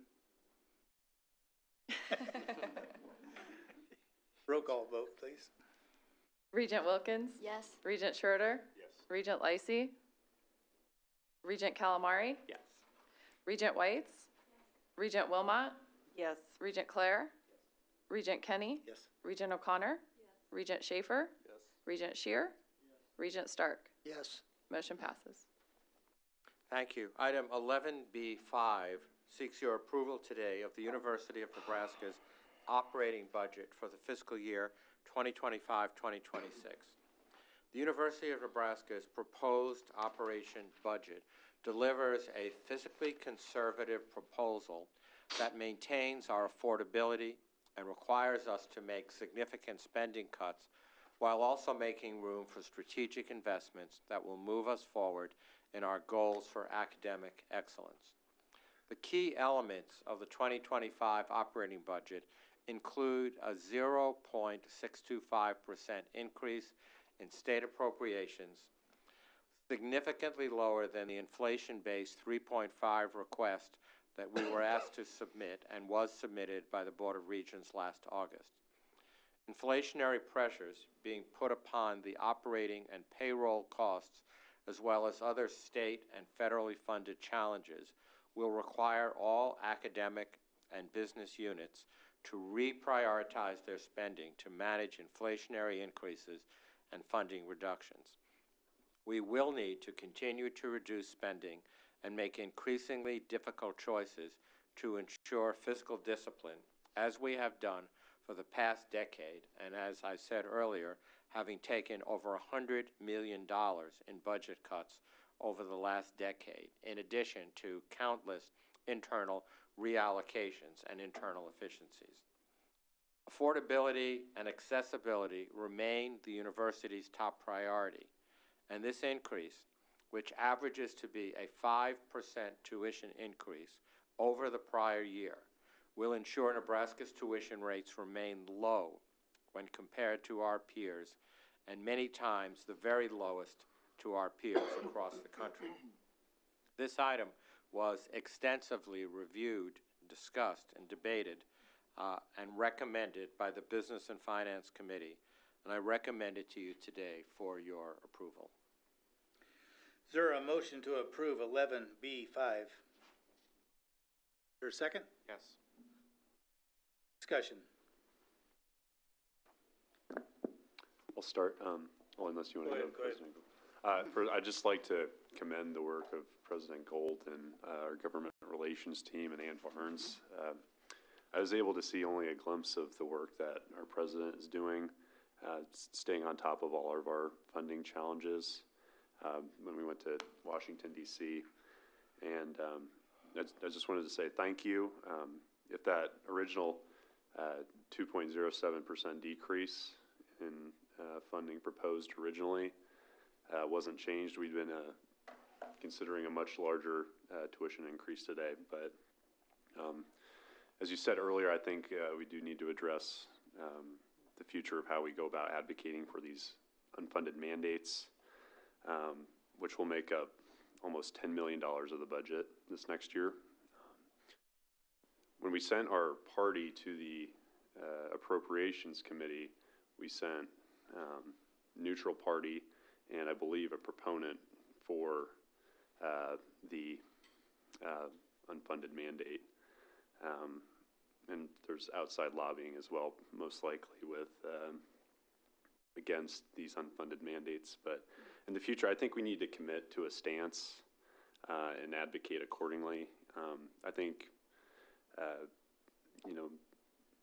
tuition remissions serve as a great tool when it's time to come to the table like we are now. We're passing the buck on to these students caught in the middle who either aren't Nebraska Promise students or getting high ACT scores like we've noted before. So I'd just like to say we as a board need to solidify a strategy moving forward. I think the Exxon case gives us some discretion, and we really need to explore more than what we have because it's not sustainable for the legislature to keep wiping tuition costs at the cost of the university and a majority of our students, frankly.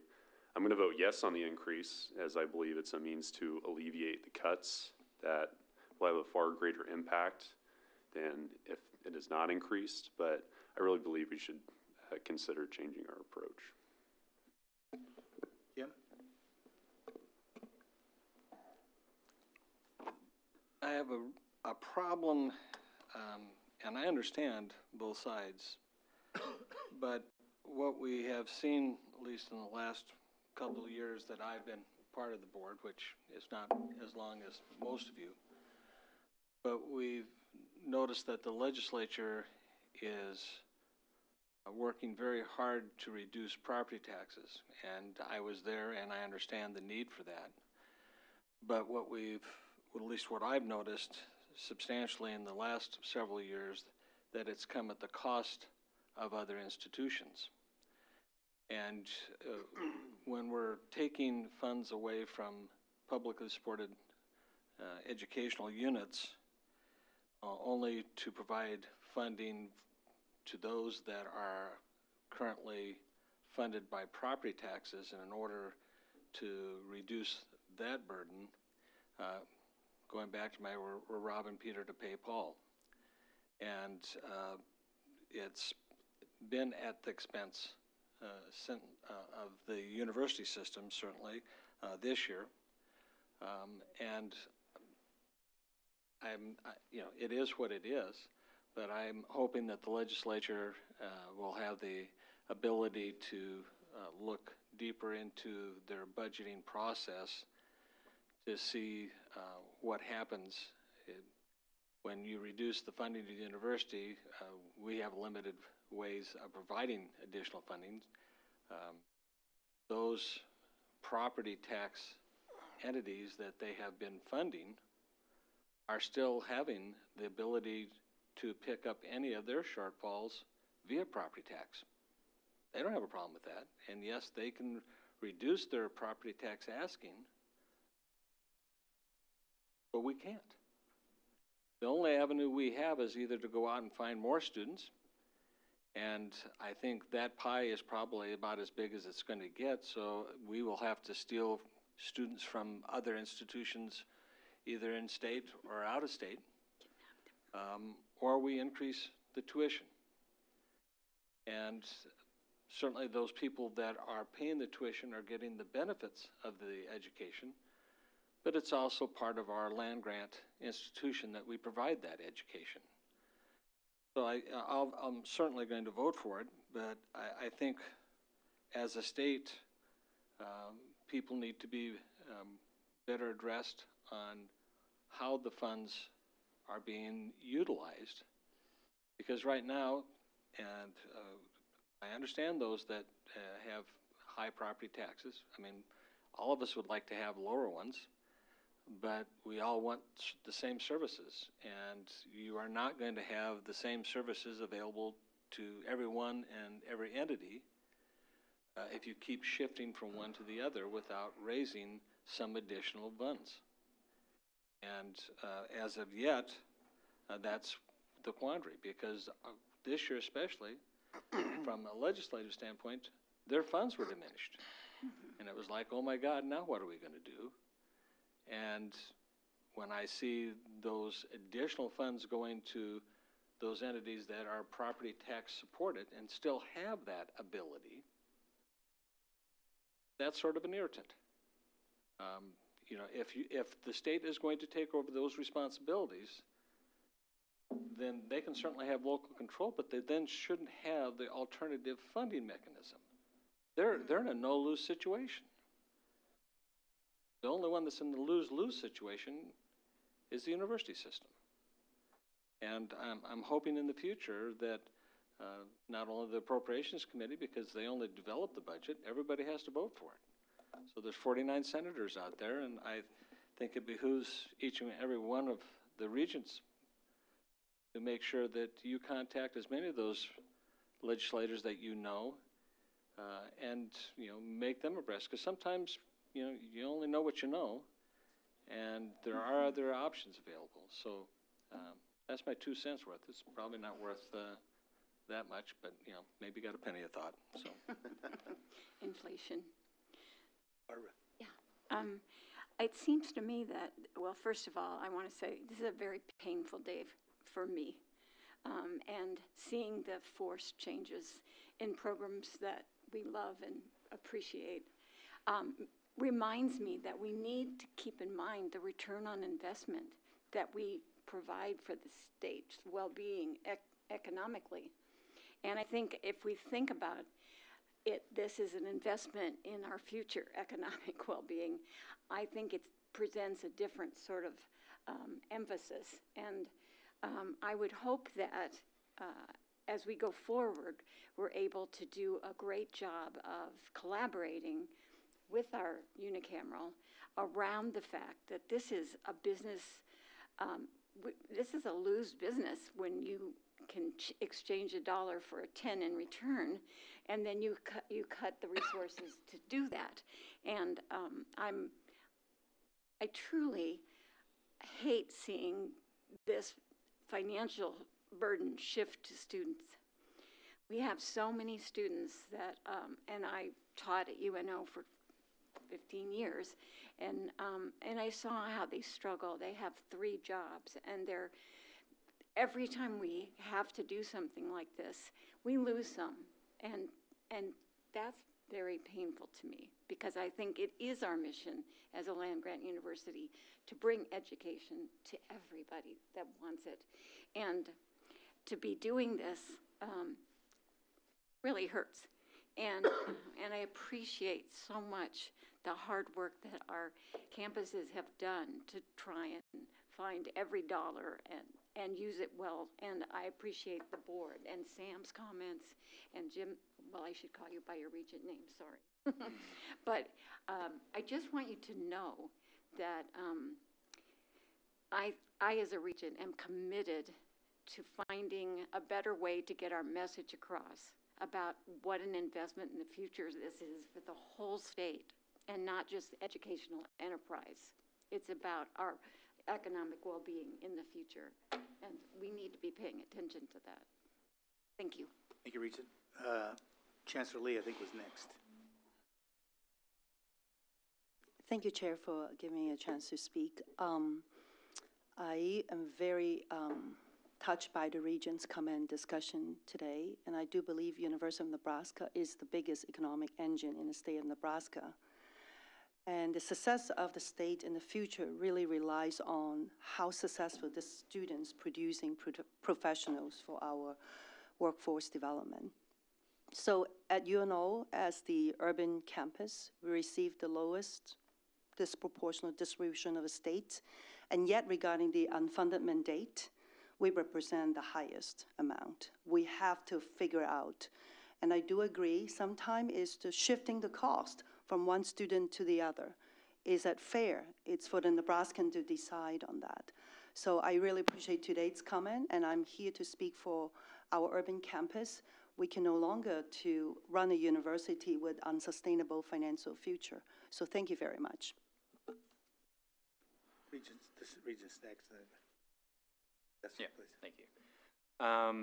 I just want to echo Regent Schroeder's comments on the work that the administration did to secure the compromise with the state government. I think that makes a huge difference to what students are being asked to pay in tuition at this point.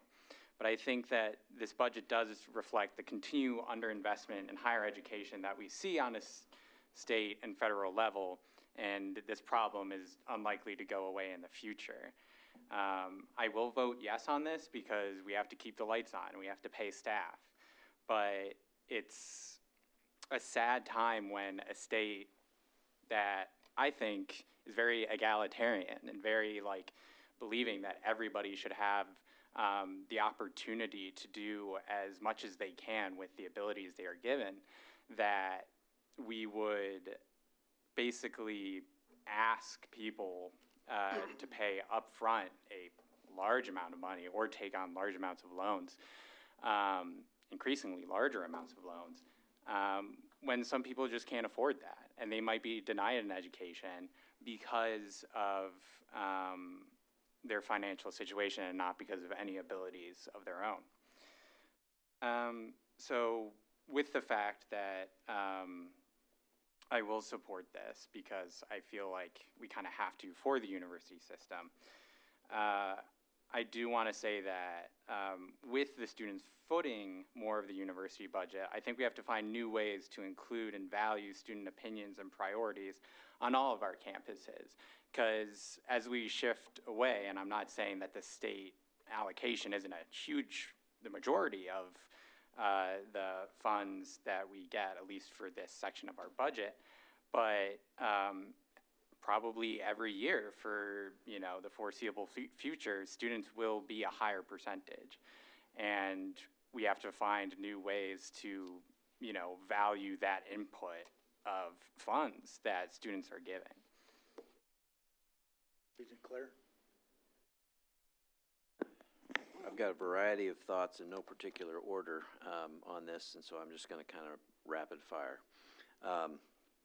First, this issue has monopolized thousands and thousands of hours by not only Dr. Gold, but the campuses, his staff, all of us, lots and lots of people power to look at this, not only the lobbying efforts, but then also now we're focused on cost cutting and eliminating programs. And so we hired Dr. Gold a year ago with the idea that he was going to be our visionary and going to be our leader and set out a vision with his strategic plan and I forget what you called it, but that thing you called it. Odyssey to the Extraordinary. I couldn't come up with the words right off the top of my head. But, and so now really what this is saying is, gosh, you know, the vision is not as important as it is to, we got to find somebody that can cut costs, and that's not what the university is about. We cannot cut our way to prosperity. You cannot do that. What we have to do is we have to look at our entire structure. So I agree with the comments made on the return on investment. State monies fund K-12, they fund the university, and it would seem to me that rather than looking at it as an appropriation, I think it is an investment by the state. And the investment in the state is for educating its citizenry, and we have to keep our eye focused on that. I don't like putting this burden on the backs of students because that's what it is. It's a tuition increase. It's a tax, if you will. It's a tax on the students. And so what we're doing is we are having to do this, and I hate that idea.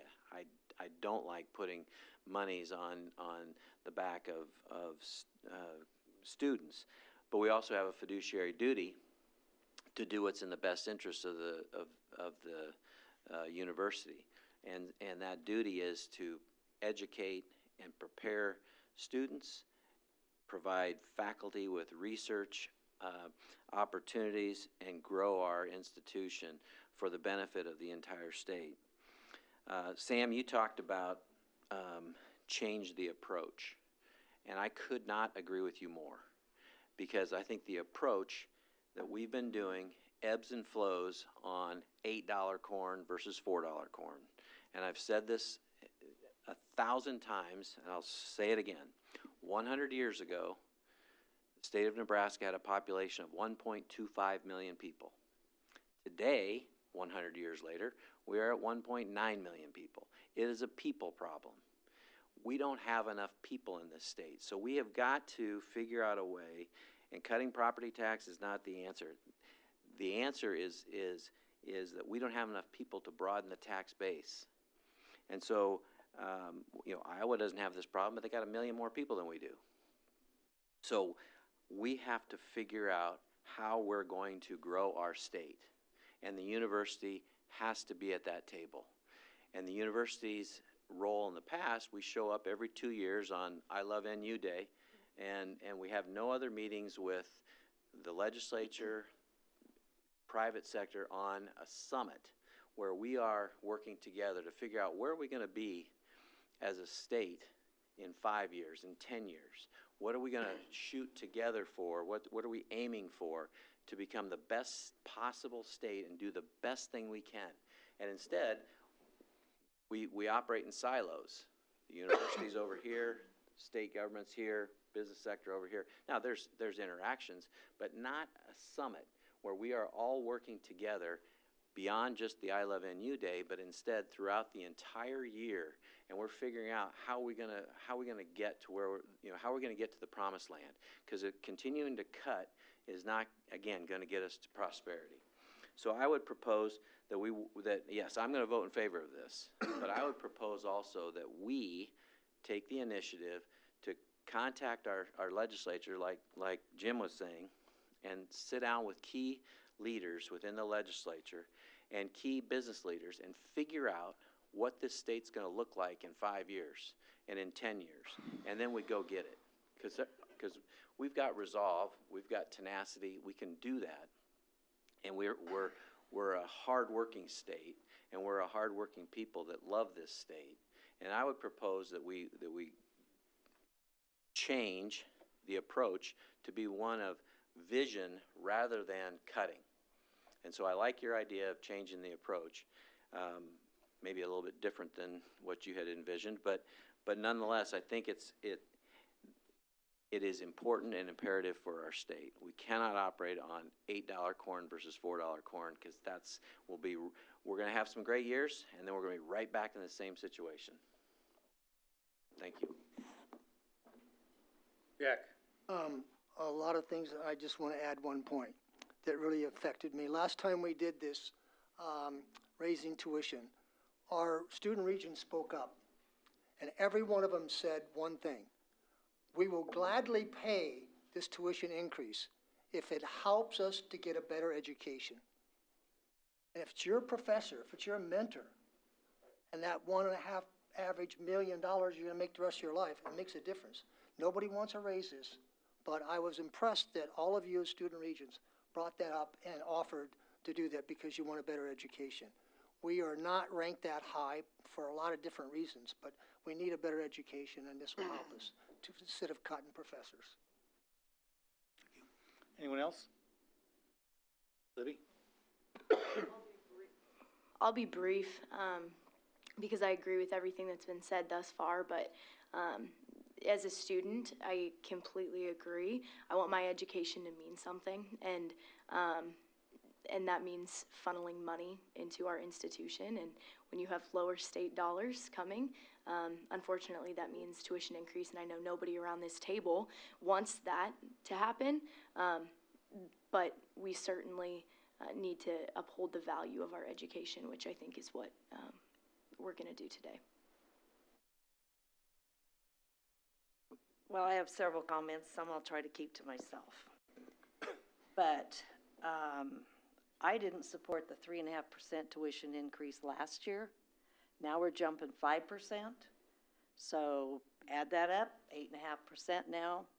And it doesn't look like the legislature is going to do much different next year. So what are you going to think about next year? And I do value education. If I didn't value education, I would have never gone to college. I would have never been a teacher. My whole family's filled with teachers, and I also know many people, and I don't think they were really wasteful, who 20 and 25 years later are still paying for student loans. And so this is huge.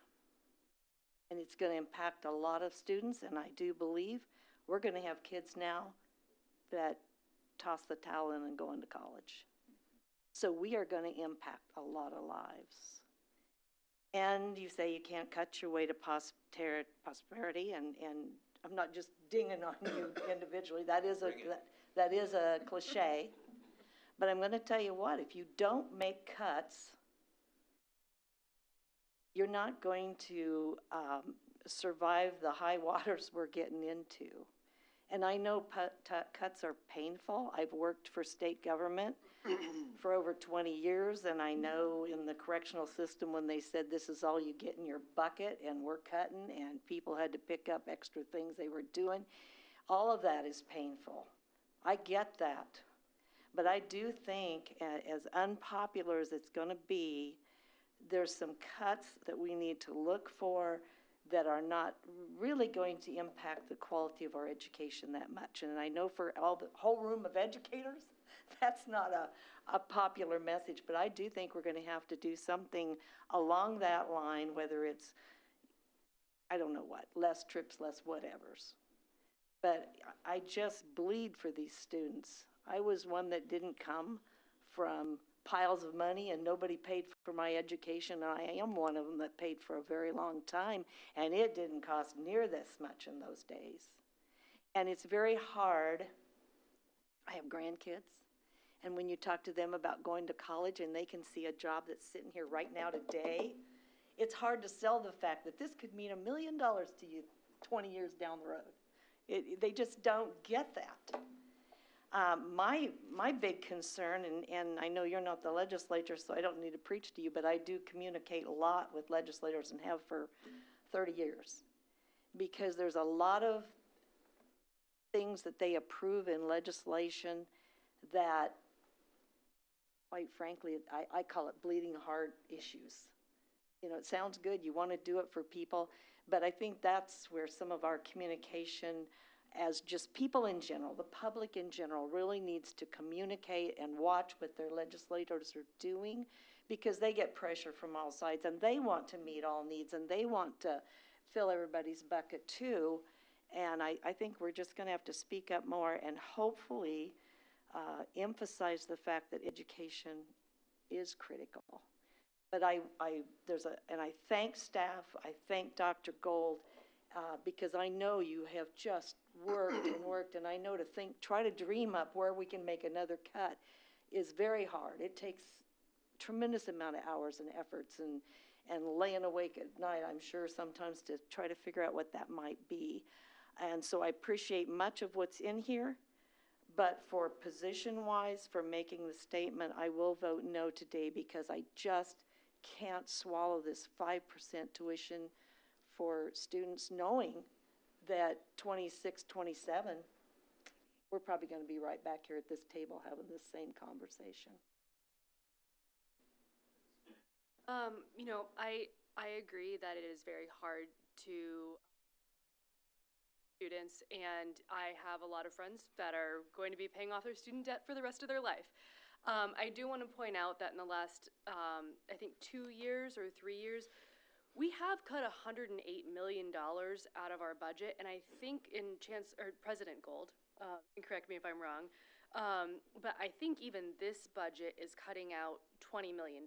So we have tried very hard to tighten our belts and to find ways that the students are not affected, but at some point you are going to be cutting quality, and I think we've done a very good job trying to avoid that, and I commend our chancellors. I know that those are very, very hard choices that they're having to make, but I'm proud that we have found, you know, some places to cut in our budget, and I don't want to raise tuition either, but I don't want to give students a subpar education, and I stop cutting out what you can, and you're going to start cutting real quality. So none of us want to be in this position. None of us decided to run for regent to raise tuition on students. I think we're all here because we love higher education, and we're also here because we're willing to make the tough choices for students. So I don't like doing this either, but until you know, the unicameral and the governor figure out a budget, I think this is what we are going to have to keep doing, and we have to live in the state in which we live in. So I'm going to vote yes on this, just like Regent Claire, and I will commit to working with our unicameral and trying to explain how, as Regent White said, the return on investment is. But it's a hard day, and we have to make hard choices. But we have cut out of the budget $108 million, and then this time 20.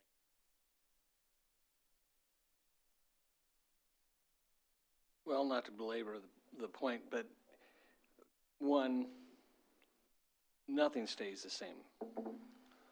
You know, the people that are working, most people have received a raise over the last year. Some haven't. I mean, and exactly what Tim has stated, you know, if you've got $6 corn and you're banking on 6 1/4, you know, you're probably in a deficit as well.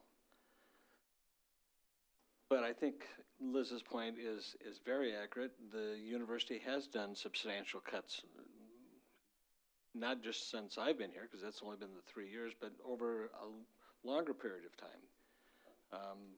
One only has to go upstairs. I mean, the amount of administrative people that were here probably 5 or 6 years ago versus now is dramatic.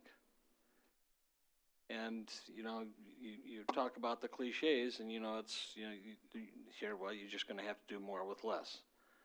Well, the reality is you do less with less. You don't do more with less. And so we will probably be doing less with less. This budget preliminarily has X amount worth of reductions, but there's more to come. And, you know, I went to the university, you know, right after Christ was born, so, you know, it's been a while. But even then, you know, tuition went up every year. I can't tell you the percentages, but that's something that I think, is understood educationally. I don't know how anything can operate on the exact same funds every year, knowing that you have additional costs that are going to be implied every year. Your labor is going to go up, your benefits are going to go up, your health coverage are going to go up, your utilities have gone up. There is absolutely nothing that I can think of that's gone down, and I'm going to probably get 14 emails of things that have gone down, including crop prices or something else, and that's fine. But the big dollar tickets all have gone up, and they've gone up over 5%. And one of the things I think as well, looking back, when you make a vow to not have a increase in tuition for a year or 2 years, you never get that back. And so you're trying to play catch up. And that's part of the problem we have right now, is playing catch up, because we voided ourselves for a couple years trying to do the best we could and try to minimize those costs as much as we could to the end user, which is our students. But it comes back to bite you in the ass. It has. And, we have to be careful about, what we do in relationship to our finances. We've got a really good bond rating right now. We have the ability to borrow money to improve ourselves at a much better rate than a lot of the institutions. And as bad as, should be raining and a tornado siren should be going off, because we've been talking about doom and gloom. But we're nowhere near. I mean, the bright side is we're nowhere near what a lot of universities are. And I'm not just talking about the little itty bitty ones or the private ones that are, maybe short on dollars coming in philanthropically. Penn State universities. I think there's 19 or 17 of them or whatever it was. They're going to mothball 7 of them next year. They're not reducing, they're not cutting, they're closing. We're not doing that. We're going to try to do the best we can, but we've got to be able to utilize the ability that we have. And getting back to my comments, we don't get to charge other taxes. And yeah, Tim, it's probably a tax on the students. But if we're going to call it a tax, then let's just call it a user fee. Because those people that are paying more money are the ones that are using the facilities, are getting the education. I got mine cheaper than they did, but that was because it was a long, long, long time ago. I'm not sure I got as good a one. What we're doing now is a lot different than what we were doing when I was young. And I'm not sure I even remember that now. So, but, this university's done a great job. President Gold has done a good job. And we just have to keep our eyes on the ball.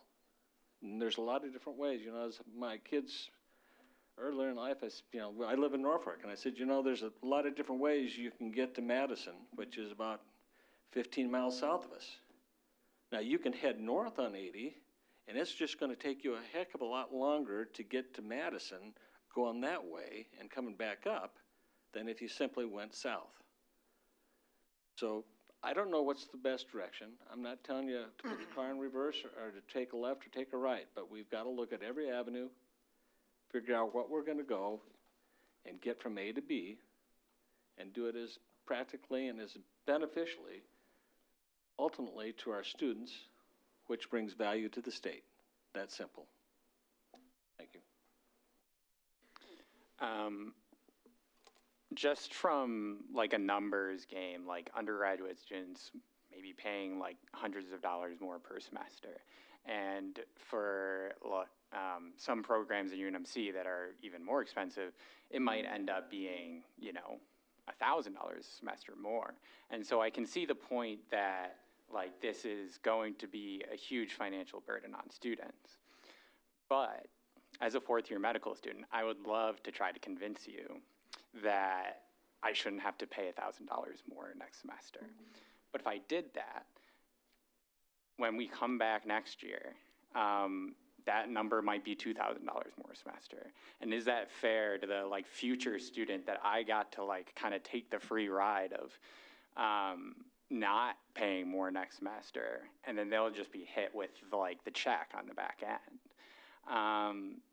I don't think that's necessarily the way to do it. I would love to say that we can just cut and like not impact education and students don't have to pay hundreds of dollars more a semester.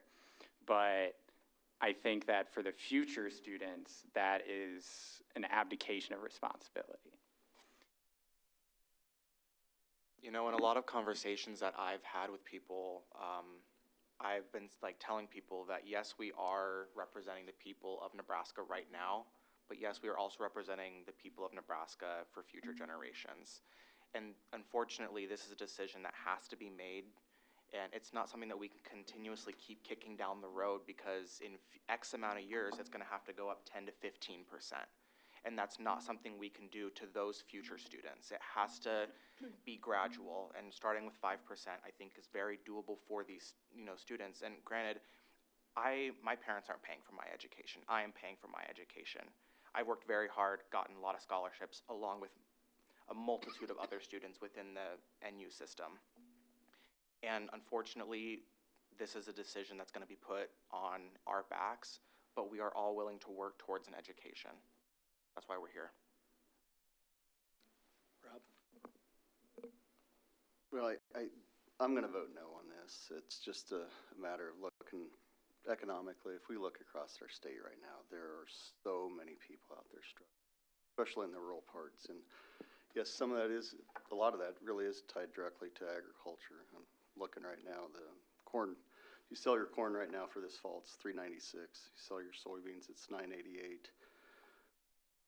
When farmers were locking in their input costs in January or sooner this year, and if they would have locked in their pricing for sales, they weren't even covering the cost of production. Now that doesn't include the farmer that has to make a rent payment, a land payment, pay for machinery, and pull money out to feed his and her families. And as you go up and down Main Street, and I have a lot of clients that come in, and I've talked to a lot of other professionals, and there's a lot of people out there hurting right now. And farm bankruptcies are up 55% last year. They expect that to double again this year. The rescission rate on purchase agreements for new homes across the country are up to a point that we haven't seen since 2008. And I just cannot support and will not support 5% increase. I think we need to be able to keep tuition affordable. I'm here because of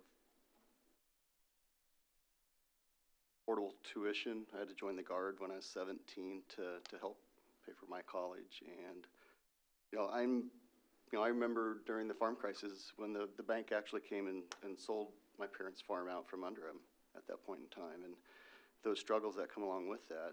And I'm a product of what good education can do for somebody. Good education at affordable price and hard work.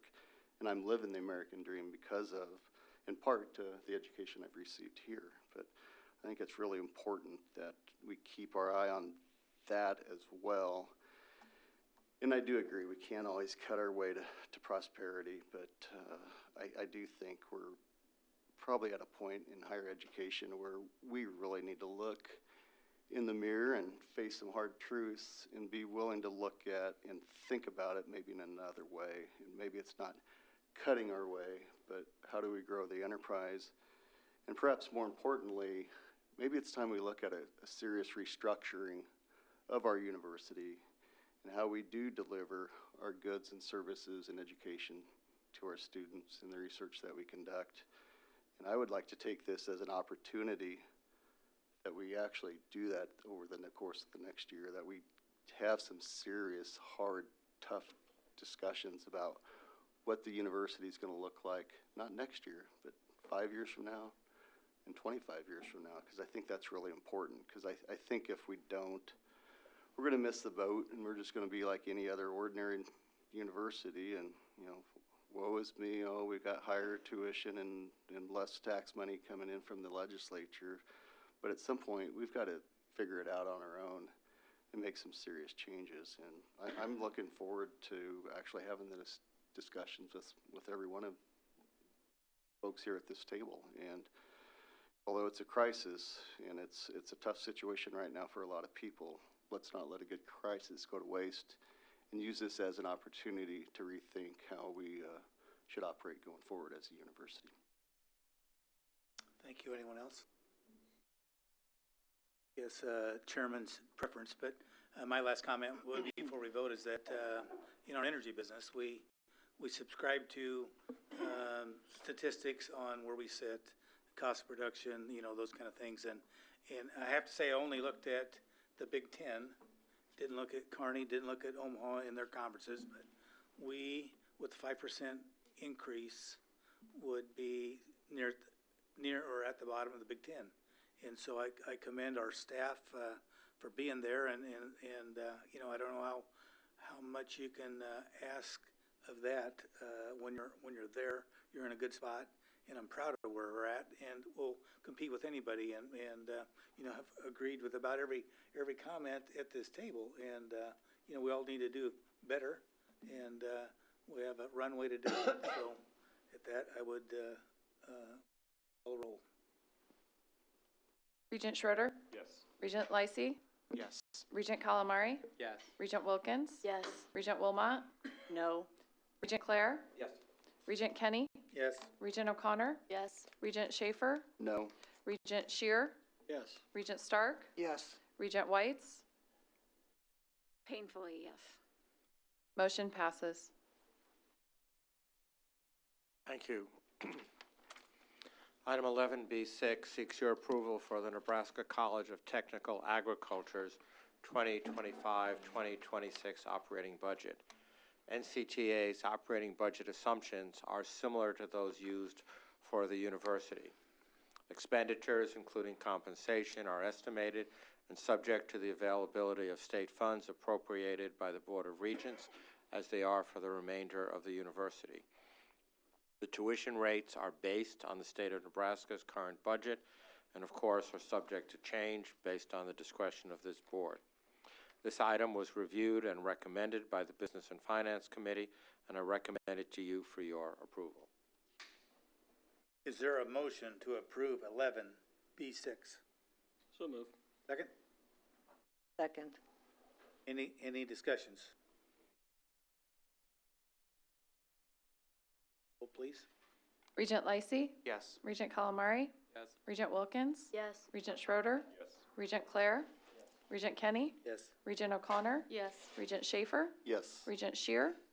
Regent Stark? Yes. Regent Whites? Yes. Regent Wilmot? Yes. Motion passes. Thank you. Item 11B7 seeks your approval pursuant to Section 6.4 of the bylaws to approve renewal of the FM Global Property Insurance Policy for the 2025-2026 fiscal year. You will see in the materials that have been pre-distributed a chart containing the annual premiums for fiscal years dating back to 2021, as well as specifics on our insurance limits and deductibles on the proposed renewal. This item was carefully reviewed and recommended by the Business and Finance Committee, and I do recommend it to you today for your approval. Is there a motion to approve 11B7? Motion's been made. Need a second? Any discussion? Yeah. I would just make one comment, though. Premiums did go up substantially this year, but look at it, so did the valuations. And when you're insuring homes or businesses or buildings, it's based on what you are spend to replace or rebuild that building.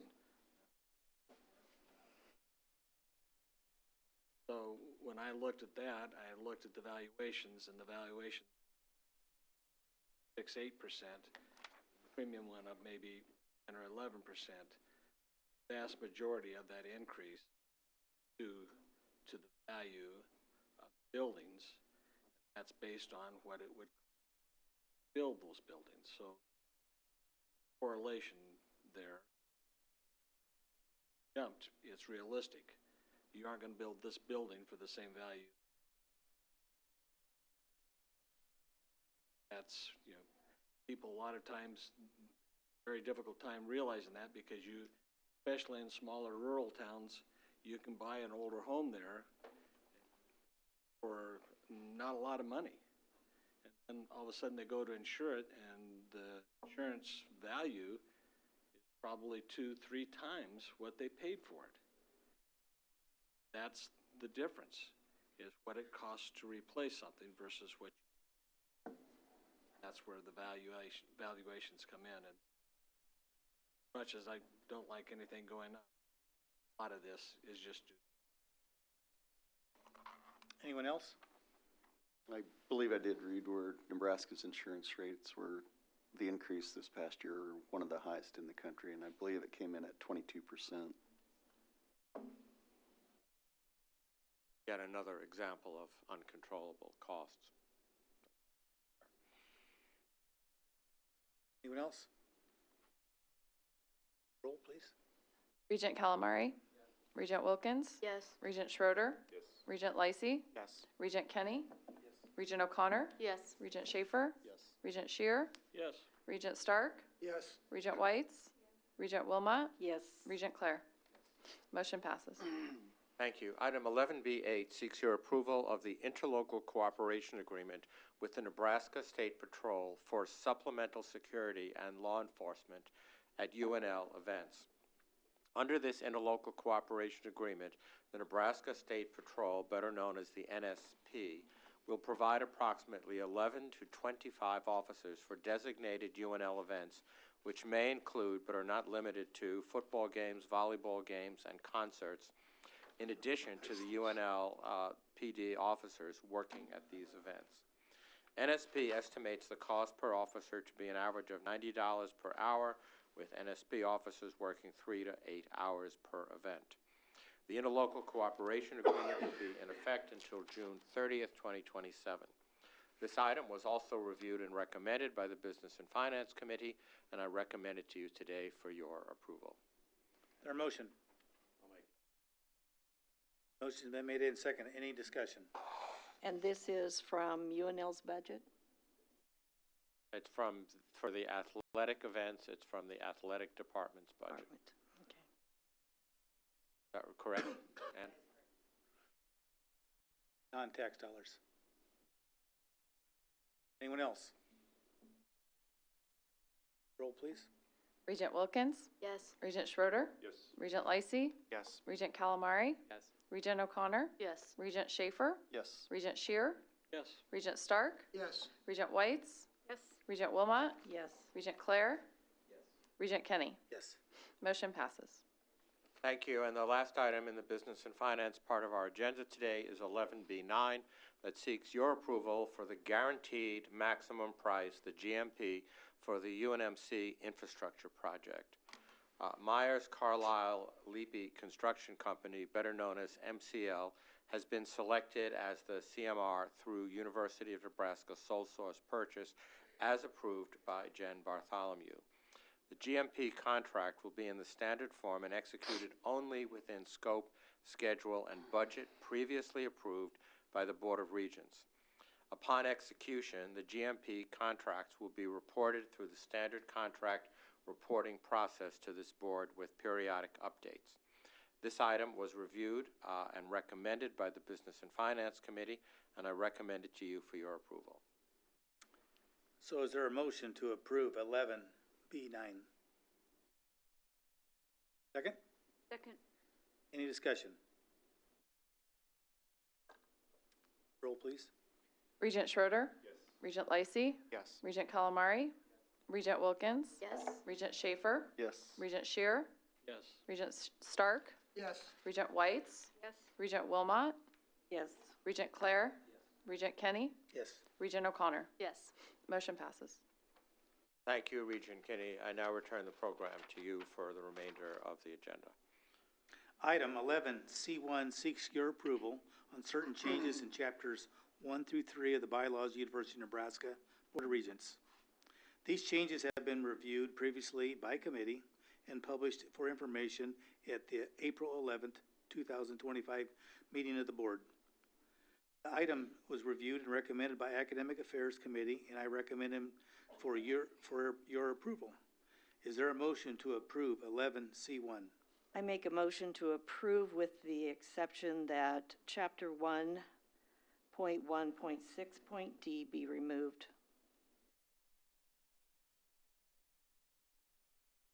Is there a second to that motion?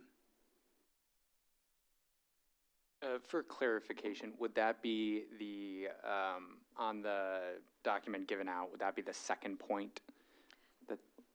It's 1.6.d, which is the board may delegate. Question was the word may. It seems that it would be in conflict with 1.6, the overstatement there that says the board shall. So it just removes point D. Thank you. Is there a second to that motion?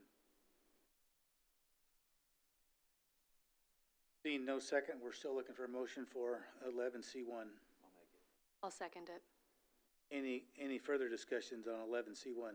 I would like clarification then, if the overstatement, the board shall, their approval shall be required, does that overrule then the point that then changes that the board may? I would defer to the attorneys in the room. Counsel. Brent, you need time, or? Yeah, I'd like to look at it. Yeah, how about we take a quick biological break? Just love to.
Grab a chair, please. You need to hit that with some authority, Paul. Smack it. Yeah, he got that. Dr. Gold.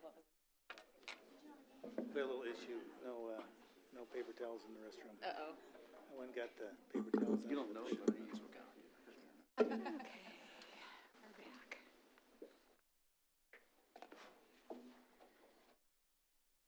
I got the other half. Wrong way. Weird. Boy. Close enough? Brent, I'll turn it over to you and you can give us your opinion. Use the microphone, please. So what I'd say is it's perhaps not the most artful way to phrase it, but I don't think it's inconsistent. So when you talk about rules of statutory interpretation, where you have a more specific provision, in this case 1.6D, where it's permissive, it says may, that would override or overrule the broader provision of shall. So I think you interpret 1.6D just like it says. It's permissive, it says may, and I don't think it's inconsistent. So then when it's under that broad heading, then they can make that decision, but it needs to come back to the board for approval? Well, I mean, the provision says the board may delegate as it deems appropriate. It's a board decision, however that gets enacted. We're not granting that authority today, though. We're just saying Right. if we want to do that in the future, we don't have to come back and amend the bylaws to do it. We can just take an affirmative action to grant that authority to the president. So we're retaining it at this point in time. Is that correct? But that's my read, yes. Any other questions? I did have a question on sorry, I forgot. I think it was John Trader. You brought up the formal consultation of faculty governance bodies. I guess this wouldn't be a question for you. It would be a question for kind of consult. But what would this amendment change include that line? Does this change 2.7 of the bylaws? Change anything. It's as written. As written, okay. So we could then at a later point consider this? You can always change policy. Yep. Okay. I want one more clarification too. I'm still on 1.6, board approval required. So that's what we're addressing. So I believe what you're telling me then, that would have to come back to the board as an official vote to delegate that authority. Am I correct? Yes.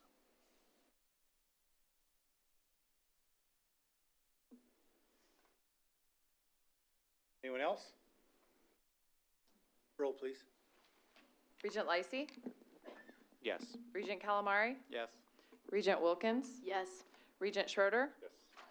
Regent Shear? Yes. Regent Stark? Yes. Regent Whites? Yes. Regent Wilmot? Yes. Regent Clare?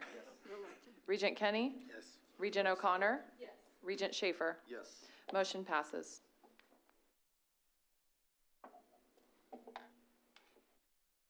So we're down to item 11C2, seeks for your approval and amend the sections 6.1, 6.2, and 6.3 of the bylaws of the Board of Regents of the University of Nebraska.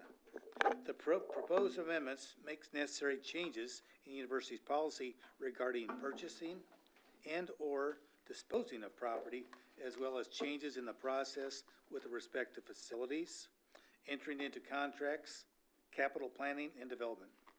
Is there a motion to approve 11C2? Second? Second. The tie. To Brock. Oh. I'll take it. Any discussions?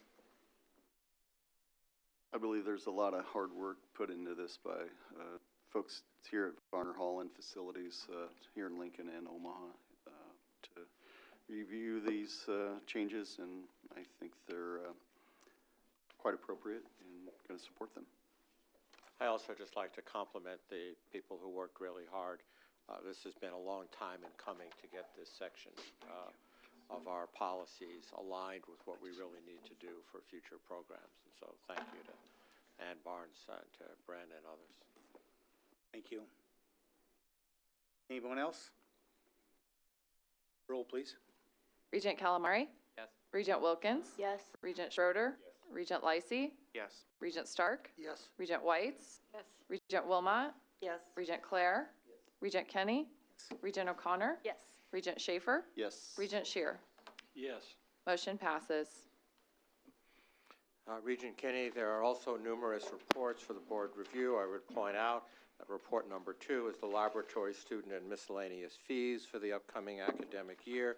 Item number 6 is the pilot intersession courses that will be offered by UNO, and also the proposal to rename, just as we've discussed earlier, the Master of Science in IT Innovation to the Master of Science in Human-Centered Computing. So that's the mechanism by which such programs are renamed, in addition to others.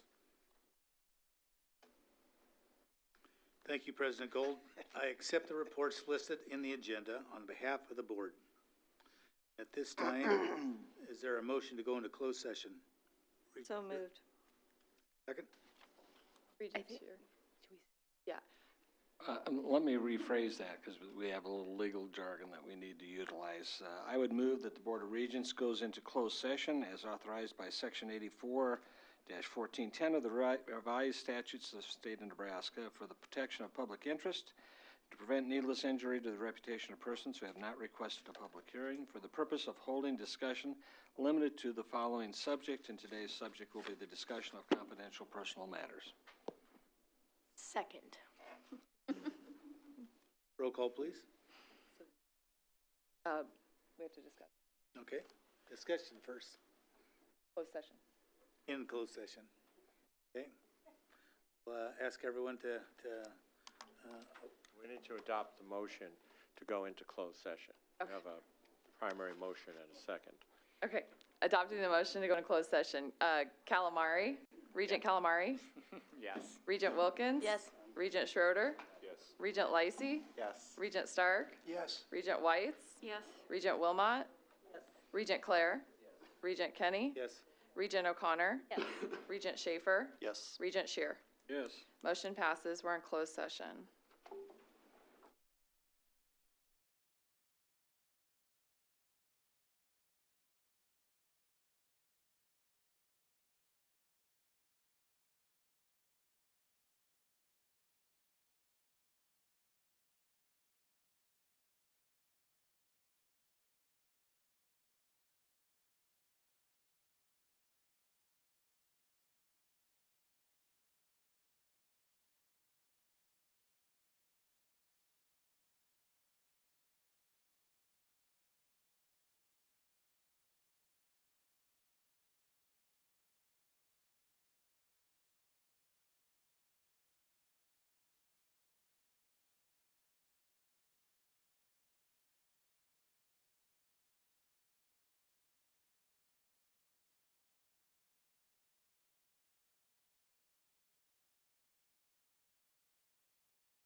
What's for dinner today?